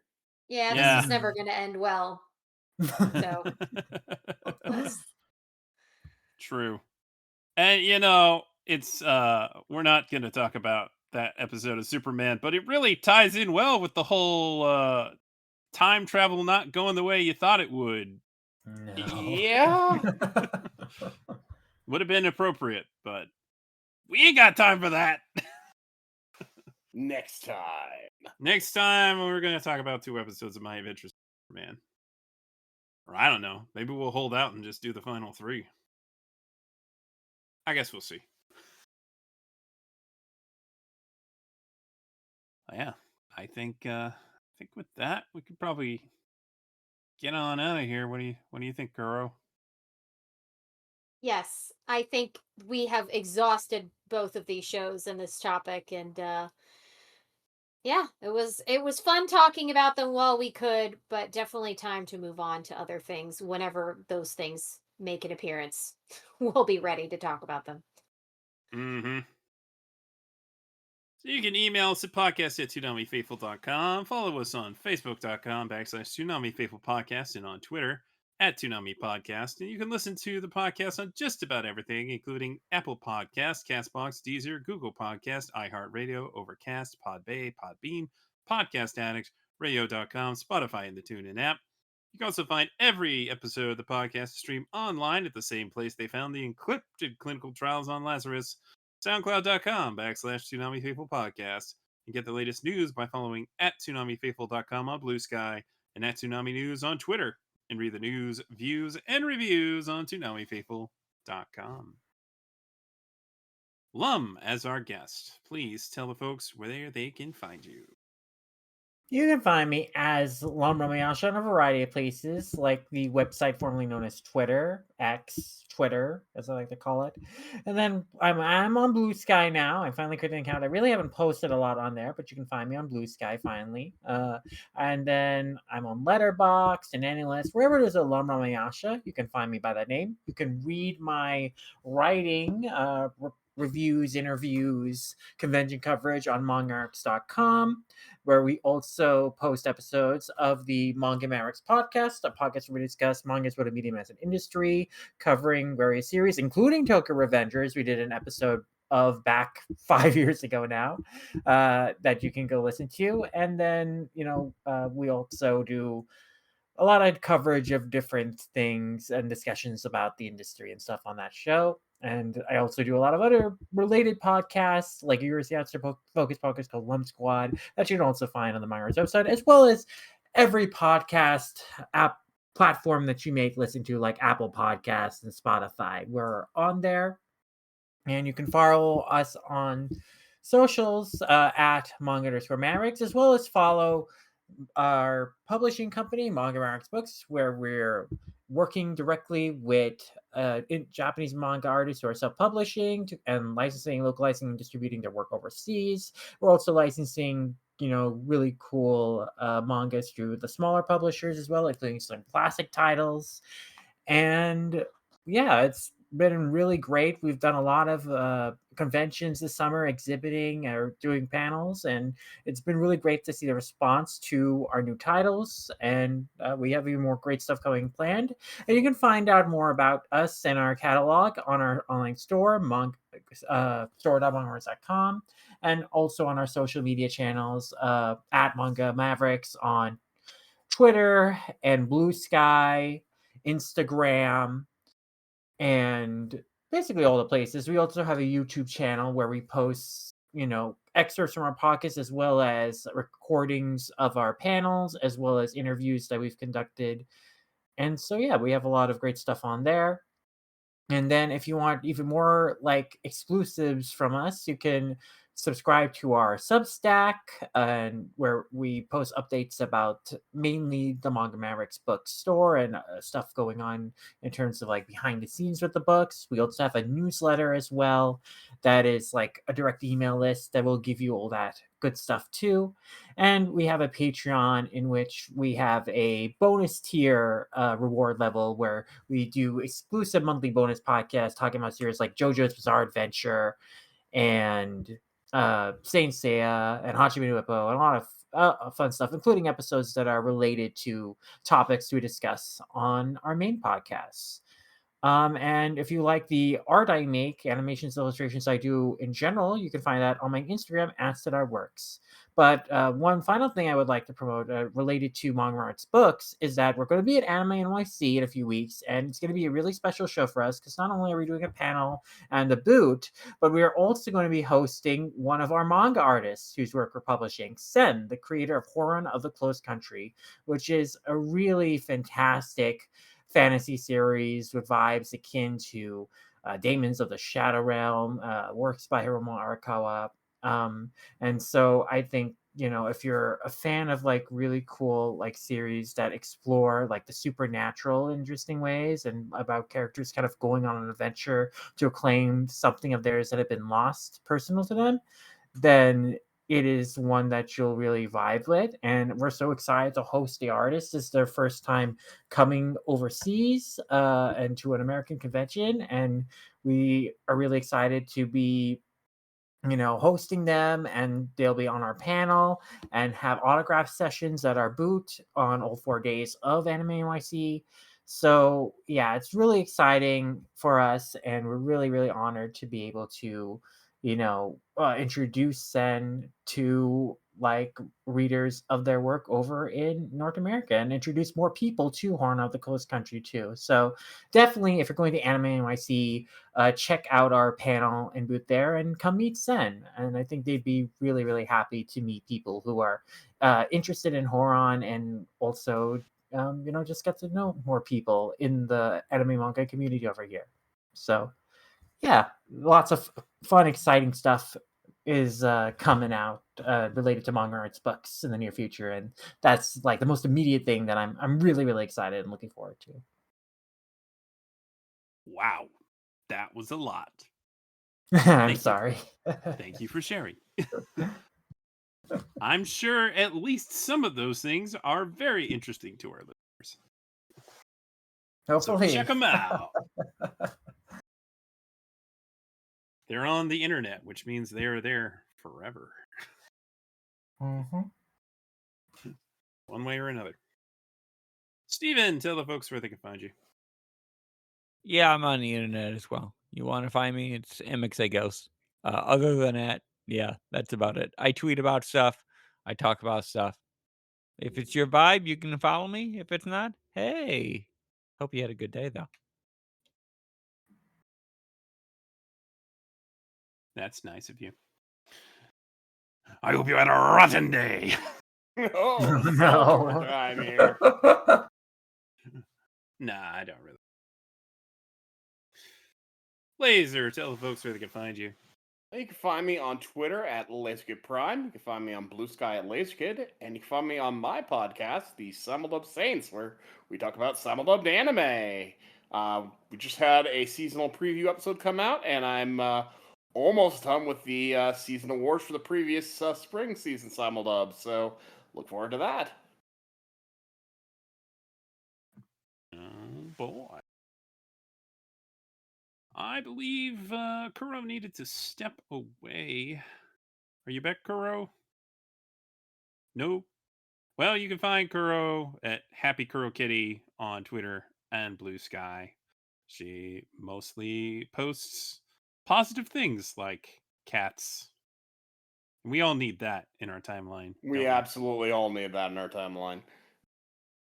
And you can find me on Twitter at Sketch1984. I'm also on Blue Sky, Sketch1984.